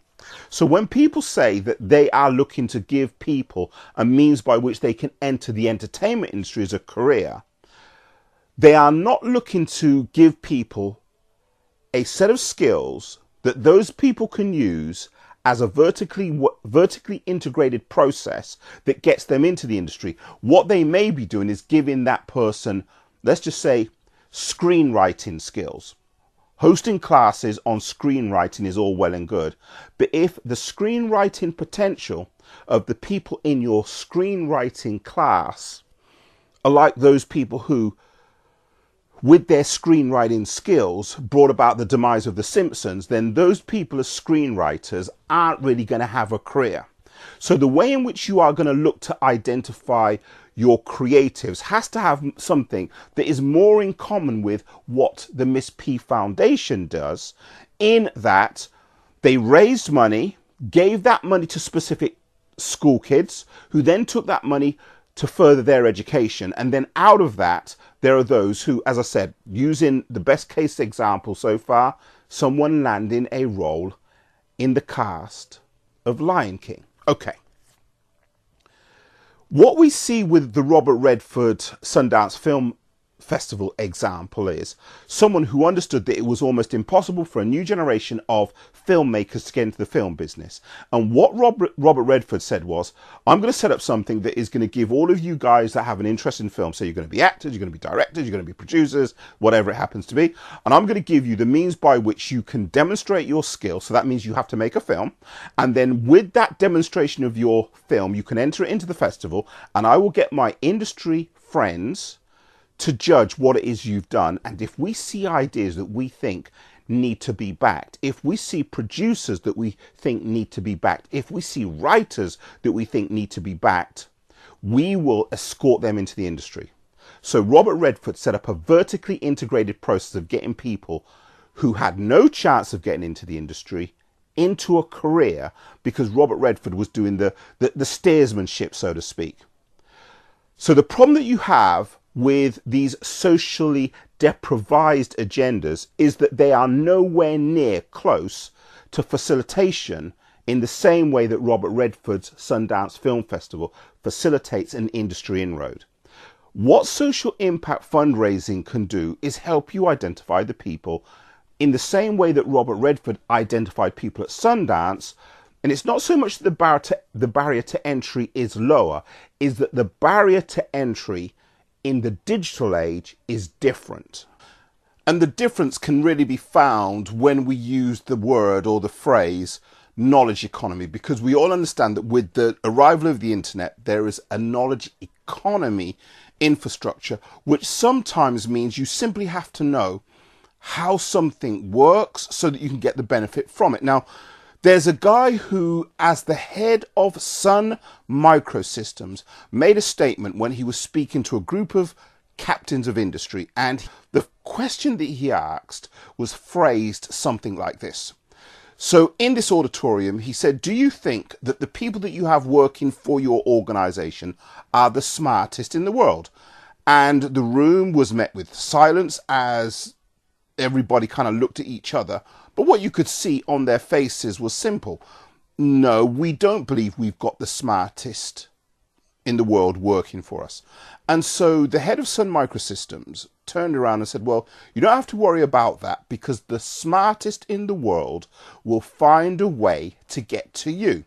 Because now that we're in the digital world, making a way forward so that you can be found, identified by the smartest in the world, is part of the digital infrastructure that we have with us now. It's part of the digital future. So earlier on, I spoke about how Steven Spielberg, one of the biggest directors in the world in terms of fame, achievement, accomplishment, and we can go on. Steven Spielberg will spend a week looking at audition tapes solely to find the next star or stars of a film that he's looking to put into production. We all know Tom Cruise. Tom Cruise has used self-tapes where an actor can actually put together what is needed for Tom Cruise to see if this person should star in a future movie that he is looking to make. And that took place with one of the Mission Impossible films. We can look at Marvel. Britain's Tom Holland was found through a self-tape. Once upon a time, you had to be an actor who had a CV, a history of maybe working on television, and your show reel, previous recordings of you on television, were what were used to judge, make an assessment about you being a competent actor and being right for the role. What we see with Tom Holland was that without having to travel to America, he was able to make a videotape at home using a tape recorder, a video camcorder that cost no more than £80 to £100, and he was able to submit an audition tape. No travel, no I can't make it to LA in time. Simply record something and send it as an email. That is a completely different world. And when we understand how we can think about talent in a number of fields, talented people can now leverage their talent without money being the issue. In the music industry, you had to have $1 million contract because you needed the $1 million investment to get the record deal. We're now seeing a different infrastructure turn up that allows you to show, in principle, that if your music is given to a number of people, a certain percent will actually respond. And so we see bands and artists who are able to use the internet to start developing fan bases for what they do. And when you have got 1 million people following you because of something that you're doing online, you have to be doing something that's kind of right. In the world of film, I've just spoken about how actors are being discovered through the self-tape process. That didn't exist 10 years ago, but the ability to use self-tapes as a means of auditioning now works. And so the middleman, the people who would make the decision about who would be in front of Steven Spielberg, that process is being erased. Why? Because Steven Spielberg requests the tapes that he's going to look at, the videos that he's going to look at. You send them via an email and he'll spend his time looking at them one by one by one by one. And if you can meet people halfway and actually have a profile, in other words, you're doing something that is giving you access to 10, 20, 30, 40, 50, 60,000, 70,000, and the numbers are escalating. If you can do something that brings you in front of numbers, then what now happens is you must have something that you're doing that resonates with the public. Now, why say all of that? That brings us up to this idea, or brings us back to this idea of the social deprivation pitch. Now, we all know Scrooge. And Scrooge has got a problem with the people that are part of the working class. He says that they should do stuff to pull themselves up by their bootstraps. Scrooge has no compassion for people that have fallen on hard times. And in an interview with the Ghost of Christmas Present, Scrooge has words come back to haunt him. because the ghost of Christmas present opens up his cape and shows two people who are poor, one a boy and one a girl. He says, this one, the boy, his name is ignorance, and this one, the girl, her name is want. In a nutshell, Scrooge does not like poor people, and what the ghost of Christmas present brings back to Scrooge are a number of words that he has said where he, in a nutshell, condemns poor people for being poor. Now, the problem with the social deprivation pitch is that it uses people's poverty against them, because people who raise money using people's poverty, their social deprivation, know that that's something that people may contribute money to in terms of change in society. So what you do, you might treat an inner city as if it's some part of the world where there's a natural disaster, people are poor, and you're raising money using the same emotional triggers, but instead of raising money for some war-torn part of the world or some famine-stricken part of Africa, what you're doing is you're saying, these people in England, these people in inner city England, these people in inner city America are poor. Will you give us money to help them? But really what the people who are raising the money are doing is raising money for themselves, because the money that they raise, with that money comes their job. Okay, and so that's a conflict of interest position. If we use the words of Naomi Klein, she says that that is disaster capitalism. You're using other people's disaster or poverty as a means by which you can make money or earn a living. Now, here's the problem. If you're one of the people, if you're one of the kids, if you're one of the beneficiaries of a program that is about helping people with social deprivation, you're not going to be too inclined to tell people about your personal situation. If, however, you're involved with a social funding initiative where the premise of the dialogue is all about people's potential and investing in a future Peter Jackson, the premise around which you're talking is completely different to the, please sir, can we have some more? Or more correctly, you're doing that on other people's behalf. Most people don't want to be seen as, don't want to have a picture painted around them that shows them as being people with some form of disadvantage, whether they have one or not. And if you move into the world of athletics, you would never think of saying, we're bringing athletics to people who are poor, who may end up in the Olympics. That as a statement, that as a pitch makes no sense, because really what you're involved in is a process of looking for people who have the potential to be medal winners, the fastest in the world. And what you're doing is you're looking to give them a platform to show that they can do something. So the social deprivation pitch doesn't work in the best interest of the people that may be, I don't know, I'm not saying that are looking to be served. Really, the social deprivation pitch has its history in using the tools of disaster capitalism as a means by which those who are raising funds use other people as the premise for them to be in a dialogue with you. Okay. Social impact funding has got nothing to do with that, because you are looking for the organizations, the people who are making an inroad, making an impact and making change. And what you're doing is you're looking to put a spotlight on them and say, and you're saying, if you are like this, then why don't you join this network of people? If you want to know how to function like this, then these people can show you how to do that. Now, there's a lady by the name of Erin Gruwell, and a film was made about her life, because in the film Freedom Writers, as a teacher who has nothing to do with, let's just use the term inner city. She has nothing to do with inner city life. She finds herself as a teacher kind of almost out of her depth. But she realizes that the way in which she's got to approach the teaching profession to help people who basically they're not going to have the best life if the school system fails them, she has to change the way in which she teaches. And what you see in the film Freedom Writers are all of the other teachers, all of the other quote unquote professionals turn against her because there is this "how dare you think that you can do better than us" mindset that is exposed by other teachers who do not want Erin Gruwell to actually turn up with an idea that makes a difference. Because it's really simple.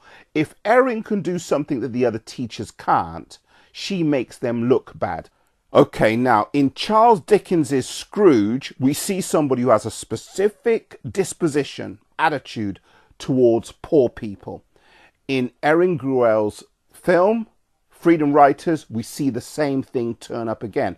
And you might think, well, Scrooge is fictitious, Erin Gruwell is a one-off. No, because if you then go to the documentary series Waiting for Superman about the American education system, and you see the types of reforms that they're trying to bring in that are blocked by teachers en masse. Now, the purpose here isn't to go through the documentary Waiting for Superman. You can buy that online, get it from Amazon. It's a great view.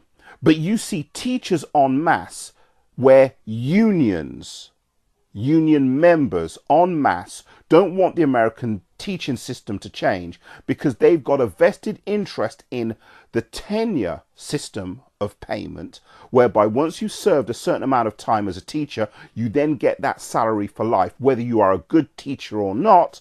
And so what we see in the American teaching system, just using that as an example, is a system that doesn't allow for change. In fact, unions don't want it changed because all of those teachers who have peaked at average, who aren't that good at their job, don't want an alternative system to turn up where the good can be identified as well as the bad, but more importantly, they don't want to lose their benefits. In other words, there are people who want to be paid whether or not they're doing a good job or not. And when you look at the documentary Waiting for Superman, you see people who understand as teachers that they wouldn't be able to earn money in any other way as easily in any other profession. And so you've got a teaching system in America that its mechanism that has evolved over a period of time with the passing of certain laws. What we see is a teaching system that is not designed to help people. Now, the purpose of me using the Waiting for Superman example is just so that you've got a reference point of understanding. We've also looked at this idea of The Simpsons. And what we know with The Simpsons, using that as an example, is that what they now call The Simpsons, they call it Zombie Simpsons. In other words, The Simpsons as a TV show that exists today is really, it's a pale imitation of its former self when the great writers were there who could bring in the numbers. Now, imagine if there was a system that enabled you as a actor and actress to get the type of money needed to start in a process that was going to bring you to the world because you're going to be the next, I don't know, we can use the superstar actor or actress whose name you can fill in the blank that you want to emulate. Let's just say that you're an investor or you're someone that you want to put money into the arts and you want to find the next Peter Jackson. We understand who Peter Jackson is. He's the guy that gave us Lord of the Rings. But Peter Jackson shows us how Hollywood can actually exist in islands, because Peter Jackson, who lives in New Zealand, hasn't relocated to America. What he's done is he's built the industry of film in his own backyard where he lives. They have big film premieres there. The stars of the movies that he is involved with turn up in New Zealand to be involved with the film premieres there. And Peter Jackson has his slice of Hollywood in his own backyard. Now, I believe that Peter Jackson is a better example of how the movie industry is going to grow in the future, how the theatre industry is going to grow in the future, how the music industry is going to grow in the future. Because once upon a time, the music industry used to have its epicenters. So let's just say we look at the Beatles in England. When the Beatles became huge Every music industry executive in England went to Liverpool to see if they could find the next big find, so to speak. Everything was about Liverpool. It wasn't about London. So in like manner, when you think about the New Zealand film industry, you think about Peter Jackson. You don't think about, oh, you have to go to Hollywood to find Peter Jackson, because he hasn't moved from New Zealand to Hollywood. He stayed where he is, and he's brought an entire industry sector to his own backyard. Okay. Equipment isn't the thing. In other words, Peter Jackson's skill isn't based around equipment. It's based around the ideas that he has in his head that he can turn into money. And so in this toss-up between equipment and creativity, the 12-year-old who had the potential to go on because she was a BBC competition winner couldn't go on at the time when she won her competition, because where she was, the film project, I'm not saying it closed, the equipment disappeared. So she never had any more tools to play with. Now, however, because you can buy a camera that can cost, let's just say, £80 to £100, I could have gone to the parent of that 12-year-old and said, listen, your daughter's just won a BBC competition. Here's her career potential if you nurture it. What she needs is a camera. And I can say, if you could get her a camera that's going to cost somewhere between £80 and £100, then me making that request of that parent is reasonable. But in those days, the type of camera that she would have needed to continue with her exploration of her talent would have cost her anywhere between £2,500 to £5,000. And so asking a parent to spend £5,000 on their child's talent, it's a request that may move into the realms of not quite reasonable. In contrast, Amber, who has been to the Edinburgh Fringe, has filmed her stay at the Edinburgh Fringe, has filmed her work experience at the Edinburgh Fringe, is going to be able to turn that film project into an online series that she can use to build an online audience, because I'm going to show how to do it.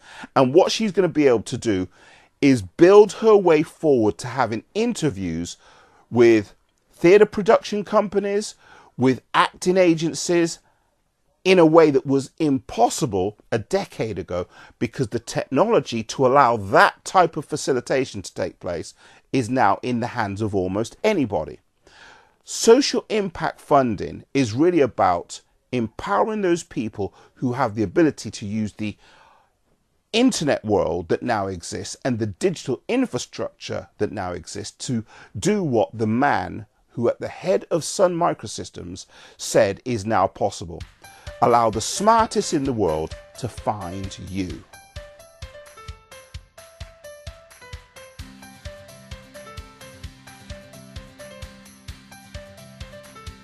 So what we're going to do now in these closing moments of this presentation is tie up the loose ends and bring us to a conclusion where we can see why social impact fundraising is the way to go.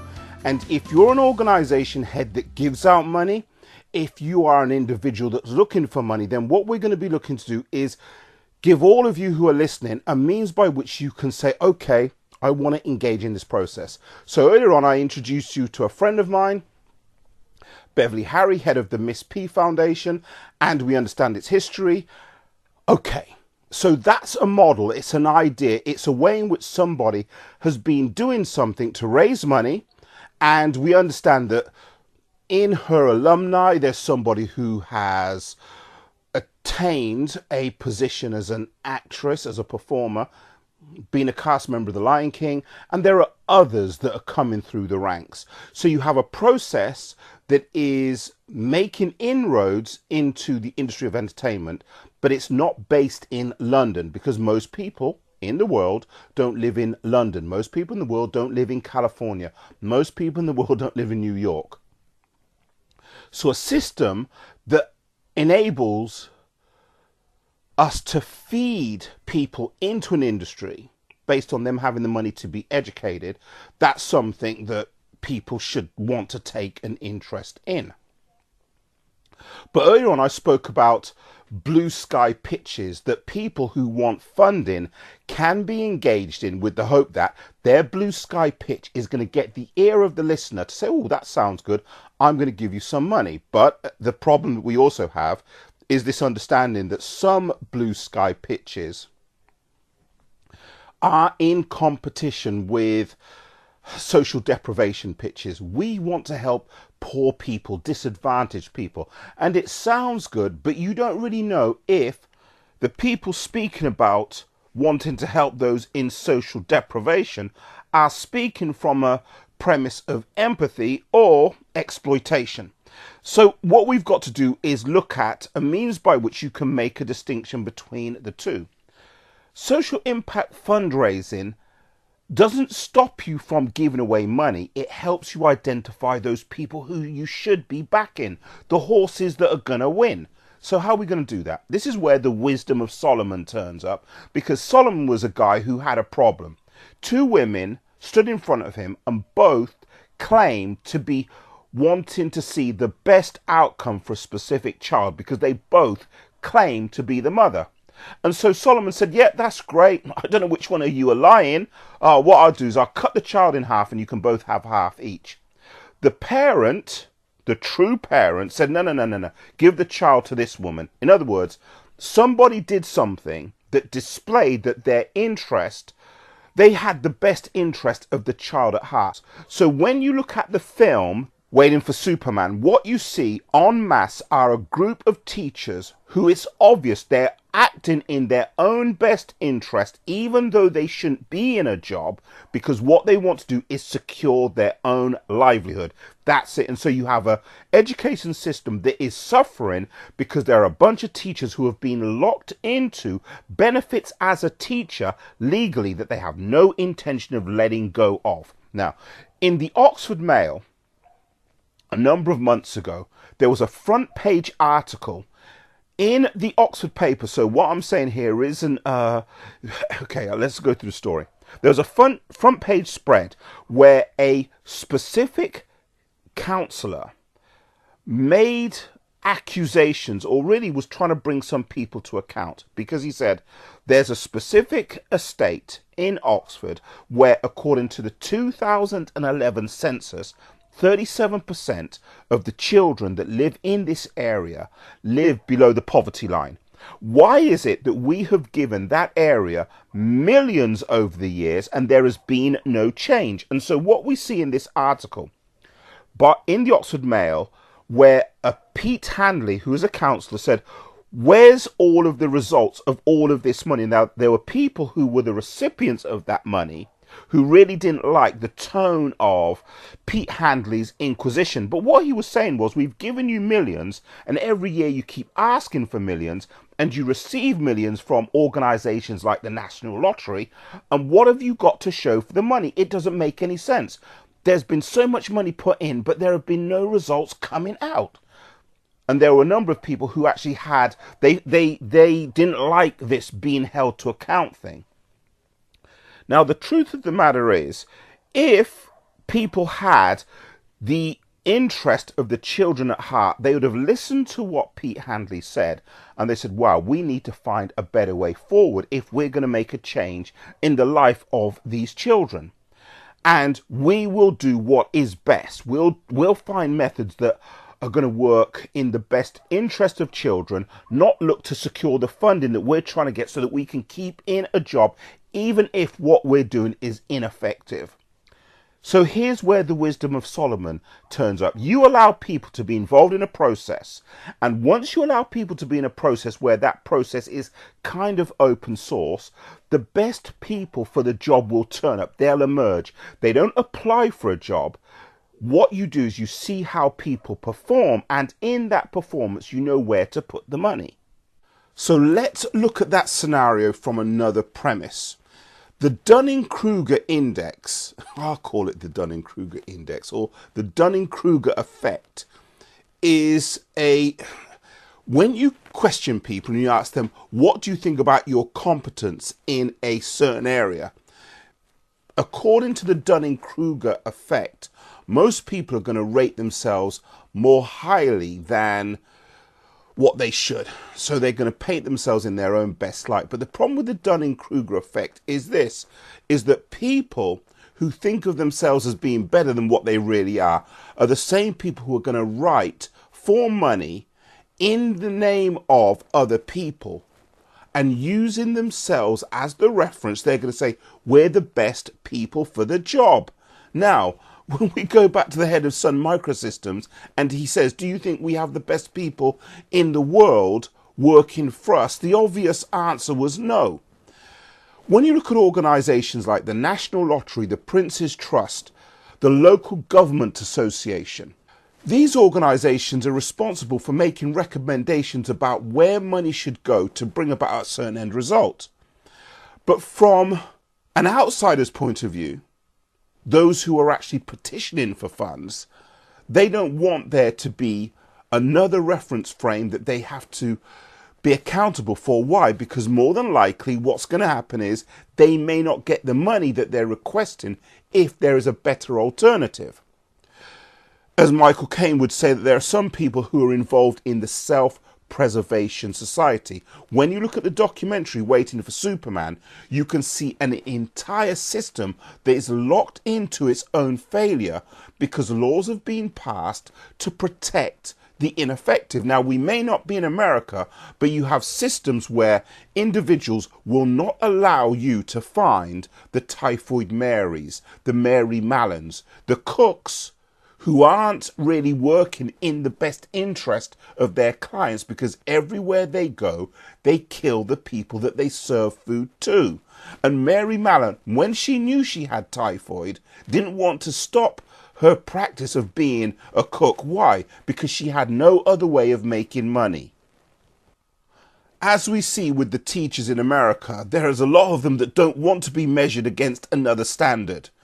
In fact, the standard that they should be accountable for, there's a loophole that enables them to earn money even if they can't do the job. So what we see in America just gives us an example of, an idea of what can happen when you can have groups of people who club together and ensure that the status quo will never be changed. What now takes place with a social impact agenda is that you can make monies available to those who can pull off an end result, and you have that process kind of open source. What's great is this, is just like looking at The Simpsons, we can see who were the great writers and who are the average writers. It's transparent. It's not, oh, well, we don't know what's happening. You can see who creates the great ratings and who creates the bad ones. If you're someone that has the aspiration to be a writer, landing the gig of being a staff writer for The Simpsons is great. But if you're not that good at what you do, then letting go of the delusion that your creativity isn't up to standard, well, we can see that most people, according to the Dunning-Kruger effect, aren't going to let go of that, even to the point at which what we see with the labor unions for teachers in America is that en masse, people will act in their own best interest. In other words, they're not there to serve the children. Typhoid Mary continued to cook even though what she was doing was killing people.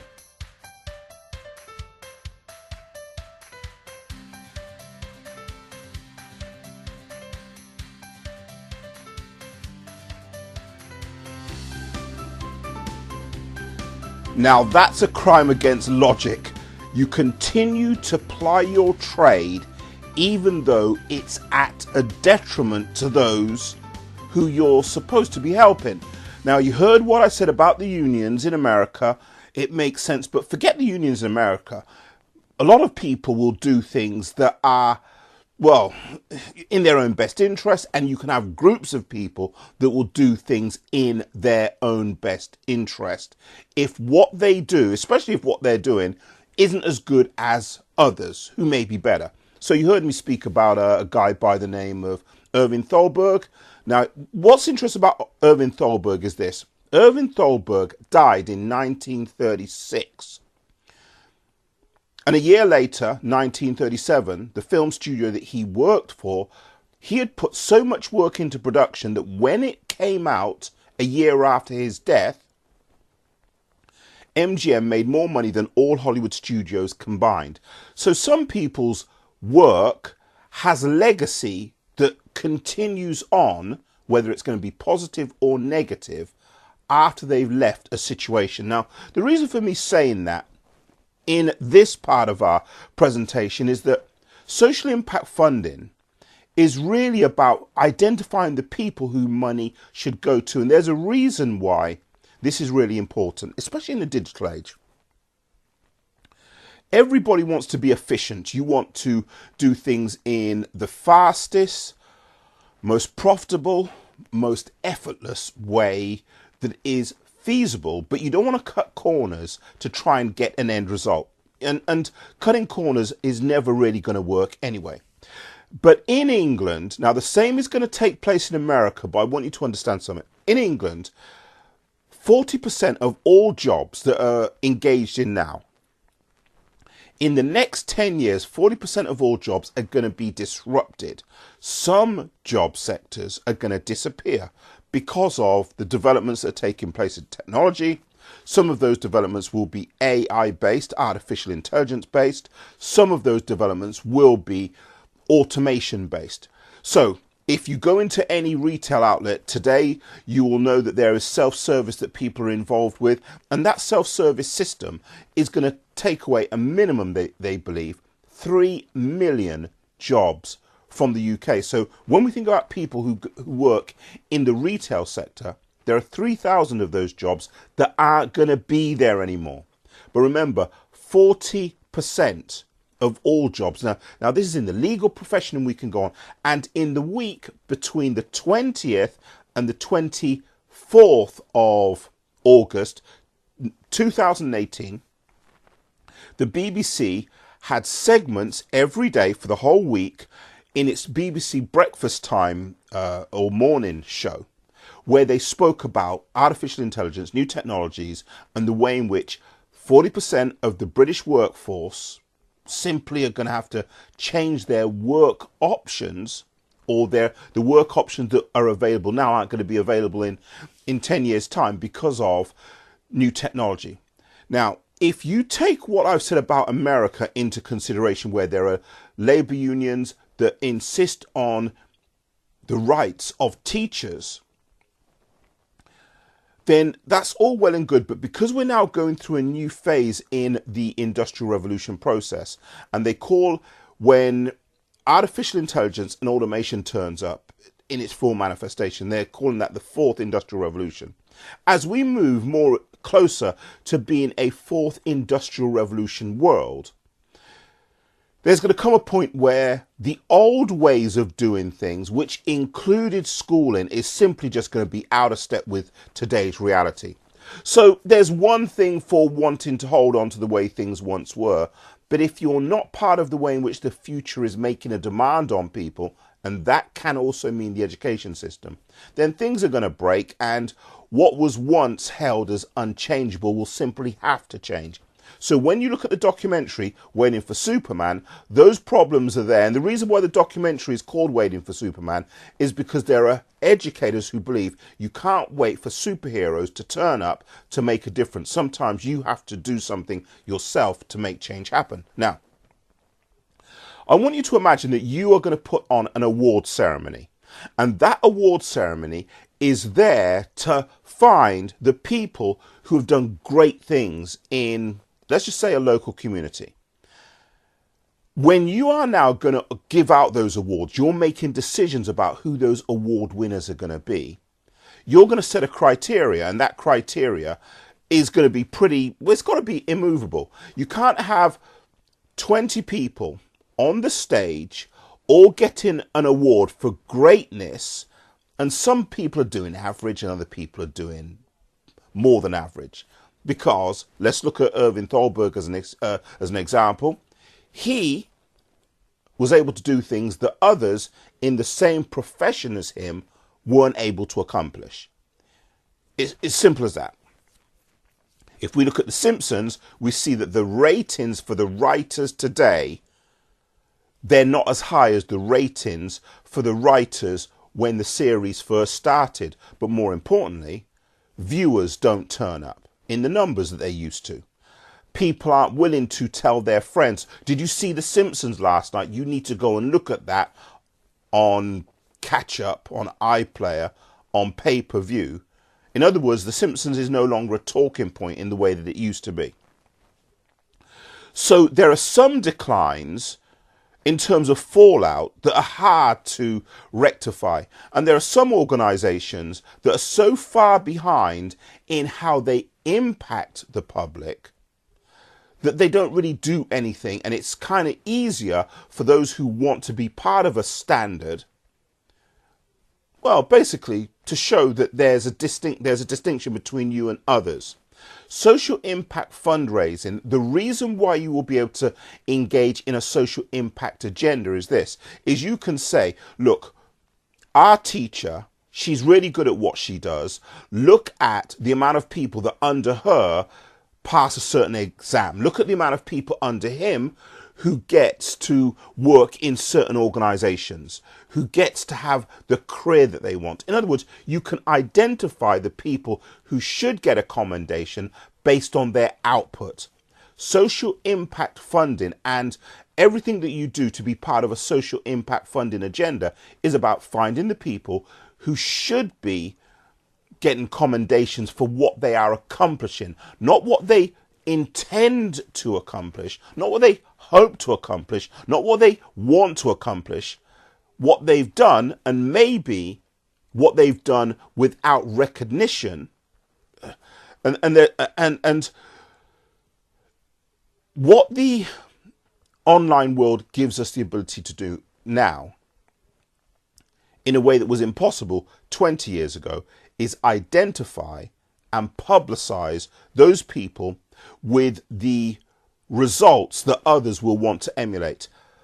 Bad managers are like dams. They stop rivers from becoming oceans. Now, that statement will put an image in your mind and you understand exactly what I'm saying. But let me break that statement down into some component elements so that you've got a real handle on a concept. If you had let's just say, if you had a modern medicine man, someone who is a medical practitioner, who was able to travel back in time, and he then met what would be his social equivalent of 5,000 years ago, then what he would meet would be a village medicine man, somebody who's a caveman, and someone who, by any modern standard, knows nothing about medicine. At best, that person could run around, shake some bones and make a few noises and act as if he's bringing in the spirit of healing that is going to do some kind of magic to take away the ailment that might be afflicting a village member.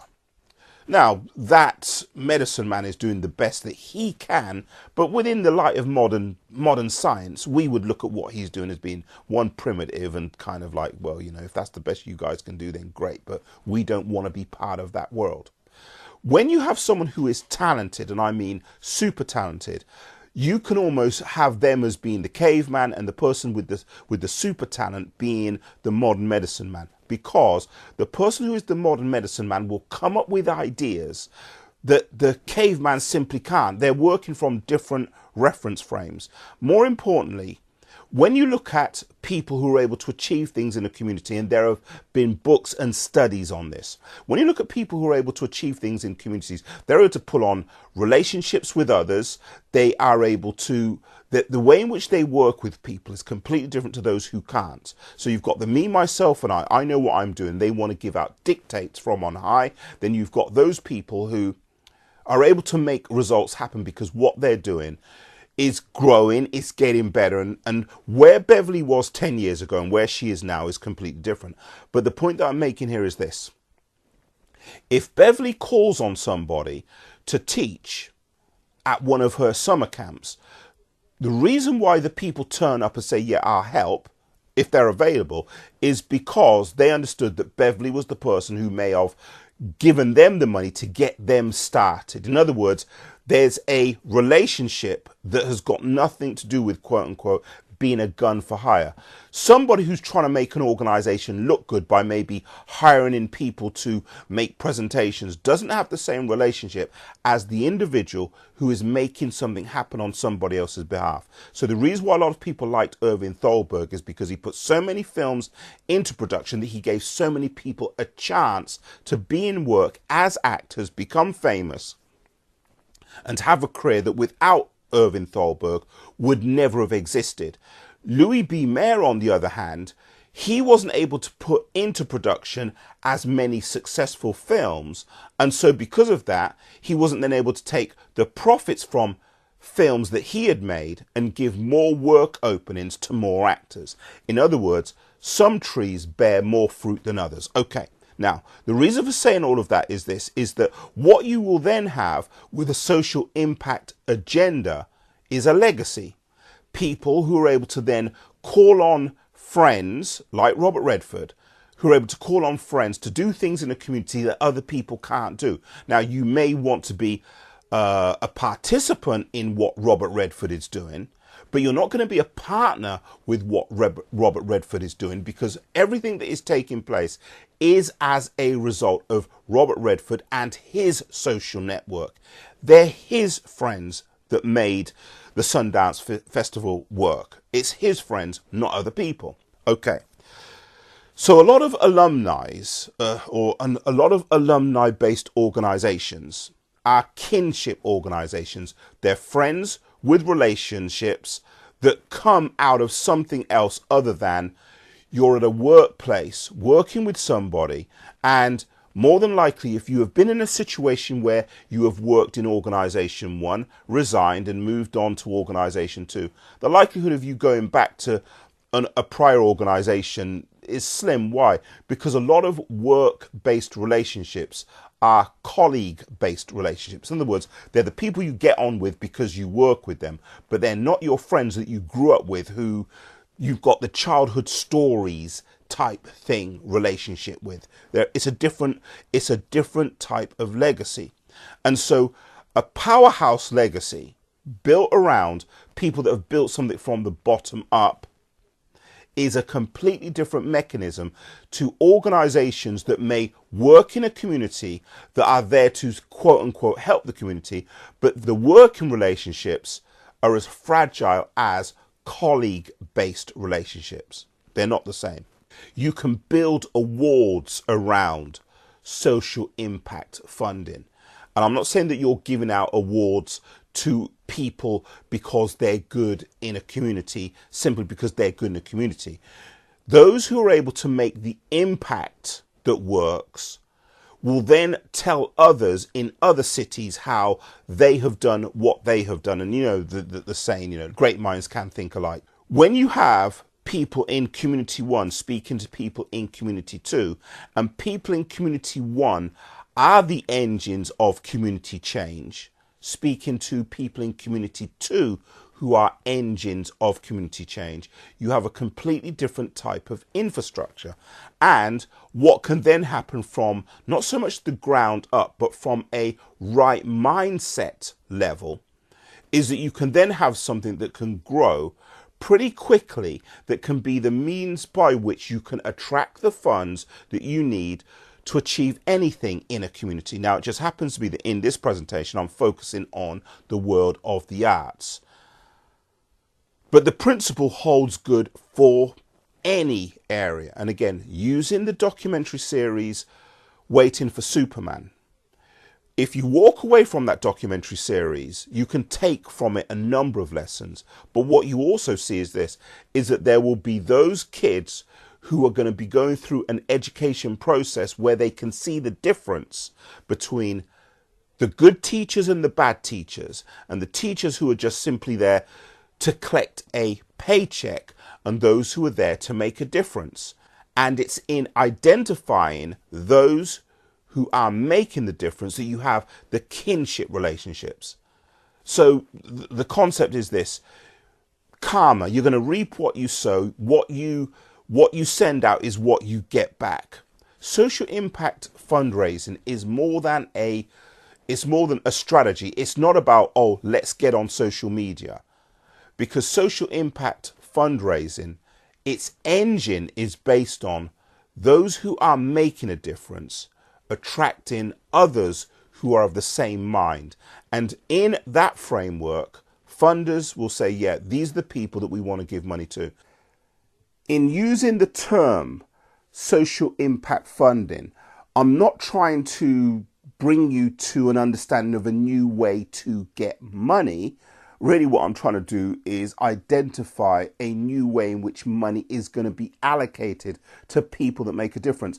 Once upon a time, and let's make a distinction between and then maybe join the functions. Let's make a distinction between entrepreneur and social entrepreneur. Social entrepreneur. Because once upon a time, the buzz term that people were using was social entrepreneur. And so you could be identified as someone who was doing something in a community. You weren't there to make money, you were there to make a difference. And that person is a social entrepreneur. But a social entrepreneur is going to have some kind of bottom line that he's going to look to.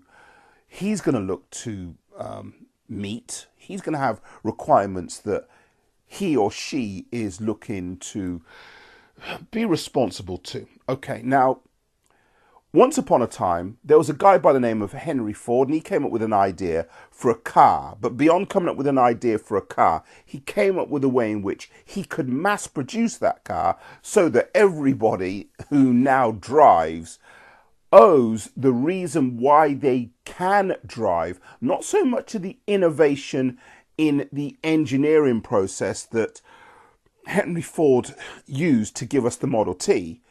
It was because Henry Ford found a way of mass producing the car, okay? And so he came up with a different way of manufacturing. And with his assembly line system, he was able to identify and hire lots of people who could help with the car manufacturing process, and nobody had to be an expert. You didn't have to become an engineer, you didn't have to become a car mechanic to make cars if you worked using the assembly line system. All you needed was an understanding of how to maybe put a wheel onto a steering column. All you need to know is how to put the engine into on the chassis and so on. What Henry Ford did was he came up with a way of dismantling the car maker's skill so that lots of people could become an expert at a small thing. That was it. So he wasn't requiring anybody to become an engineer. What he was saying is we can get a lot of people who can help us make cars by giving them a component to be really good at. What social impact fundraising does is it focuses on those people who are good at certain things. But you can make a distinction between Oxfam, the international organization, and a small charity that works in your neighborhood.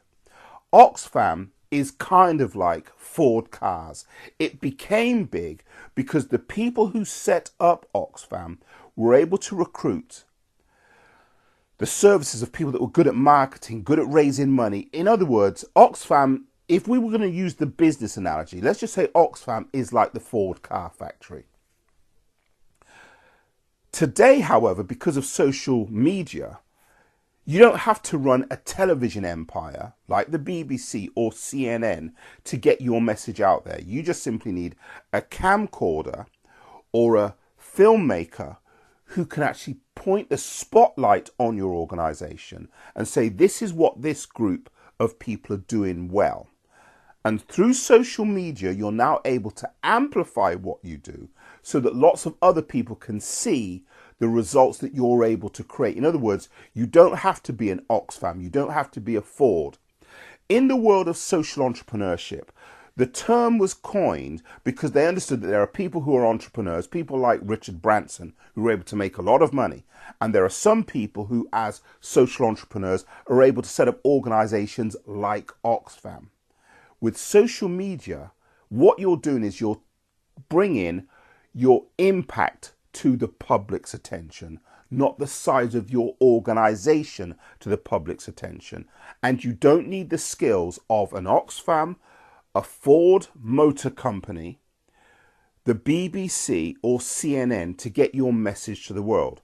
By focusing on the message, which is really about what it is that you do as an organization that makes social change possible, that's where people who now see what you do can decide to follow you and not wait for you to go through all of the trouble that a lot of entrepreneurs go through to set up organizations that oftentimes fail because the good idea doesn't get the funding.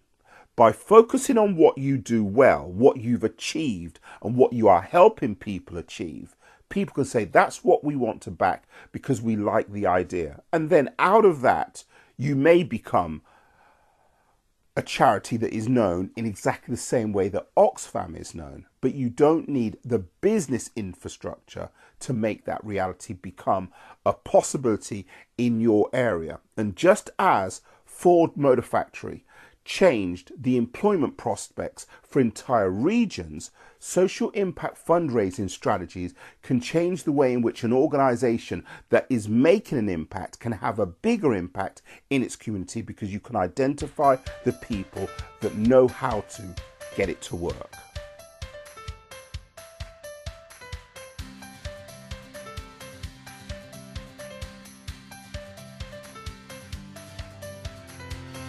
The newspaper article that was in the Oxford Mail, where a councillor said there's an estate that's getting a lot of money, millions.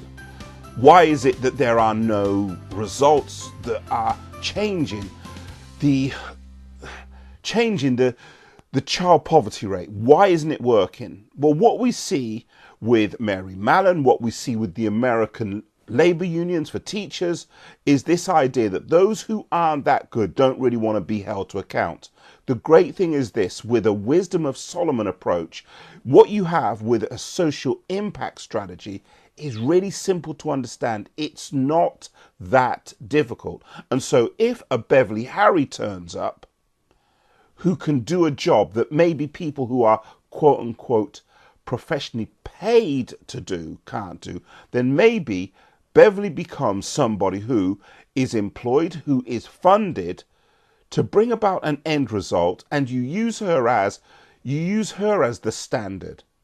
The great thing is this, is that today, because of the digital world, you can find the people that can make it happen in much the same way that Mr. Sun Microsystems says you can find the best suited. They will find their way to you.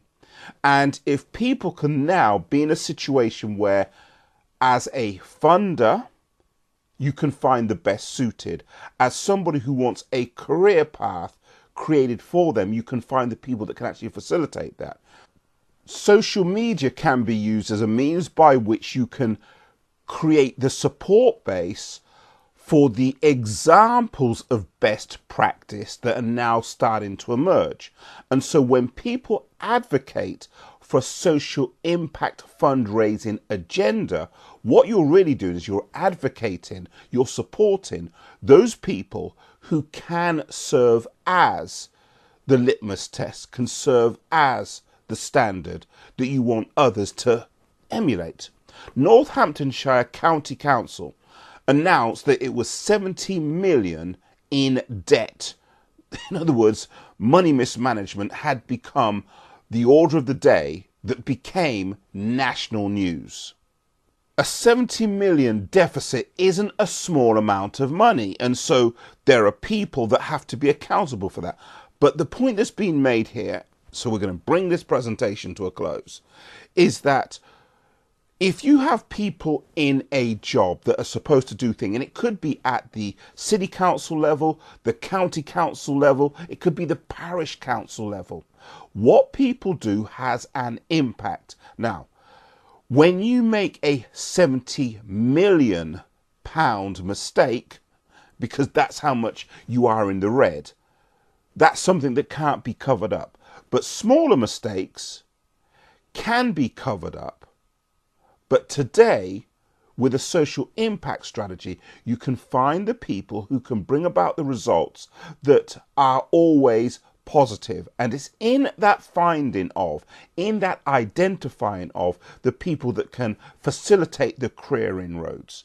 And I'm using the arts in this presentation because the arts is one of the hardest areas to actually find the people that can do the job of career facilitation. But if you can identify the models, then those models should be supported. Those models should be followed. Those models should be referenced. And with that referencing, you have a wisdom of Solomon approach where you don't have to tell people no. You can just say, this is a model. Will you adopt it? Those people whose professional credentials now are put at risk or are being questioned are being put in a position where you can say, listen, this is what people in this group are doing. Can you do the same? And if the answer to that is no, what you have are people who will withdraw from a certain area of activity because they've been identified as the Typhoid Marys. Social impact fundraising is not so much a method of raising money, it's a method of having people who can be used as a standard that others are accountable to. Confirmation bias is where you take any information that you can use to reinforce your own position. And people who aren't that good at a job are going to come up with any reason why they should stay in a position of employment because, well, they're trying to protect their own livelihood. There is a thing called the spiral of silence. And what the spiral of silence is, well, from a market research perspective, the spiral of silence simply works like this. You engage in market research, and what you're looking to do is find out what people think so that you can facilitate working in a direction where you're going to have a consensus of opinion. But the problem with the spiral of silence is this, is that when you ask people questions face to face, those people who you are asking questions face to face may basically lie or not tell you what is the truth about what's really going on in their head. And so the spiral of silence is basically you getting information that is really misleading, even though you've engaged in the market research process. The London School of Economics is in Oxford, as well as other parts of England, looking to conduct research on the impact, the impending impact on Brexit. But there's a problem. Some of the people that the London School of Economics are going to interview were involved in a process a number of years ago when austerity was something that the government was looking to manage. The impact of austerity was what the government was looking to manage, because how do you plan for a way forward when there isn't so much money around? Now that we're moving into the world of Brexit, the same situation has kind of turned up in that the prospect of there not being so much money around for a different reason is here. Now, when you are engaged in market research and you're not able to gauge what the people really think, you have a problem. Now, I want you to make a distinction between the market research that has taken place with The Simpsons because of the IMDb database and what they were able to deduce from that market research, because people were able to basically give you reviews about The Simpsons, what they thought about the shows, why they thought that they were good, bad, or so on, why they were off course, and all of that market research came through a mechanism that to all intents and purposes was anonymous, because you had the creators of The Simpsons who were over there and the writers of the reviews about The Simpsons who were living maybe in different parts of the world, but they could do it all online. And so when you've got over 1/3 of a million people giving you reviews over the period of 28 series of a TV show. Your market research is going to be pretty much on point because people are giving you the unbridled truth. They're telling you what they really think. Now, there is a reverend, her name is Heather Carter, and she lives in the area where there is this 37% child poverty rate that was written about in the 2011 census. And Heather Carter said to me that she met a community worker who was working in this area for a certain period of time, and that community worker told her that he didn't expect to see any change in the area that he was working, and he didn't engage in any type of activity that would raise people's hopes, change their aspirations. Now, what we see there is an oxymoron. We have somebody who on paper would tell you that the reason why they're working in an area, because that's why he qualified to get the job, was that he was there to do work that was going to make an impact. In other words, there were things that were done to get a job. However, when speaking to the Reverend one-on-one, he said he wasn't going to be engaging in any type of effort that was going to raise people's aspirations, and he himself didn't expect to make a difference. What I am looking to do with the Miss P Foundation is I'm looking to get what Beverly does as a litmus test agenda that the London School of Economics can use to see how projects that make an impact can be used as lighthouse projects that other people can say, listen, there are ways forward, but the way in which you're going to have to approach what you're doing may have to be on a basis of understanding that there aren't going to be a lot of people around like you who think in the same way. Now, the reason why I've just said that is this, is that I have a cousin who, as a music industry executive, is one of the most influential music industry executives in England. He's got a title after his name, an MBE. And there was a specific artist local to us who would ask me to do things to help him get a record deal. Now, the truth of the matter is, and what I didn't have the heart to tell this artist, was that I know that you're not that good. I know that intellectually you don't really think about the business in a way that is going to be conducive to you getting a record deal. But I wasn't going to say that to this individual face to face. It just wasn't going to happen. But what did happen was there was a time when I was speaking to a group of artists, and this particular person who was basically hounding me to give him an opening was there. And so I said, I'm involved with an event that is taking place on a specific day at a specific location at a specific time, and I'm going to be inviting people who are in the entertainment industry to be there. And if you want to come, turn up. And what I did was I said in the earshot of this specific artist who was in the audience, I said, listen, you need to come to this event with an understanding that the people who you are going to be in front of aren't going to be listening to your music. You having good music is a given. What they want to do is assess you as a business person. So they're going to speak to you. They're going to ask you about your business plan, how you intend to engage your intended audience, your intended market, and what you see you bring to the music industry. What do you see as your key selling point that you're going to be bringing to the music industry that's going to give them a reason to invest $1 million in you getting a record deal? Now, with that being said, in the earshot of the person who was asking me to help facilitate him have a career inroad was this. He had to then go away and make a decision about whether or not he was up to the task of being interviewed by music industry execs who would look to take him on board based on the way in which he articulated his position. Because he wasn't that articulate, because he didn't know how to speak well, and because he was really coming to the table with a I want a record deal, make me famous mindset, he knew that that wasn't enough to get him a record deal. And so on the day of the event, he didn't turn up.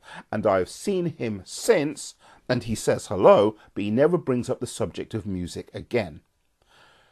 People who know they're not up to a task when they understand what the standard is simply won't turn up. Once, many of our civic functions were managed by local government. Now they're outsourced to private contractors. Now, it doesn't matter whether you're looking at a local government scenario or private contractors. The issue is you need to set up an environment where people who aren't that good simply don't turn up because they understand the standard that's required of them.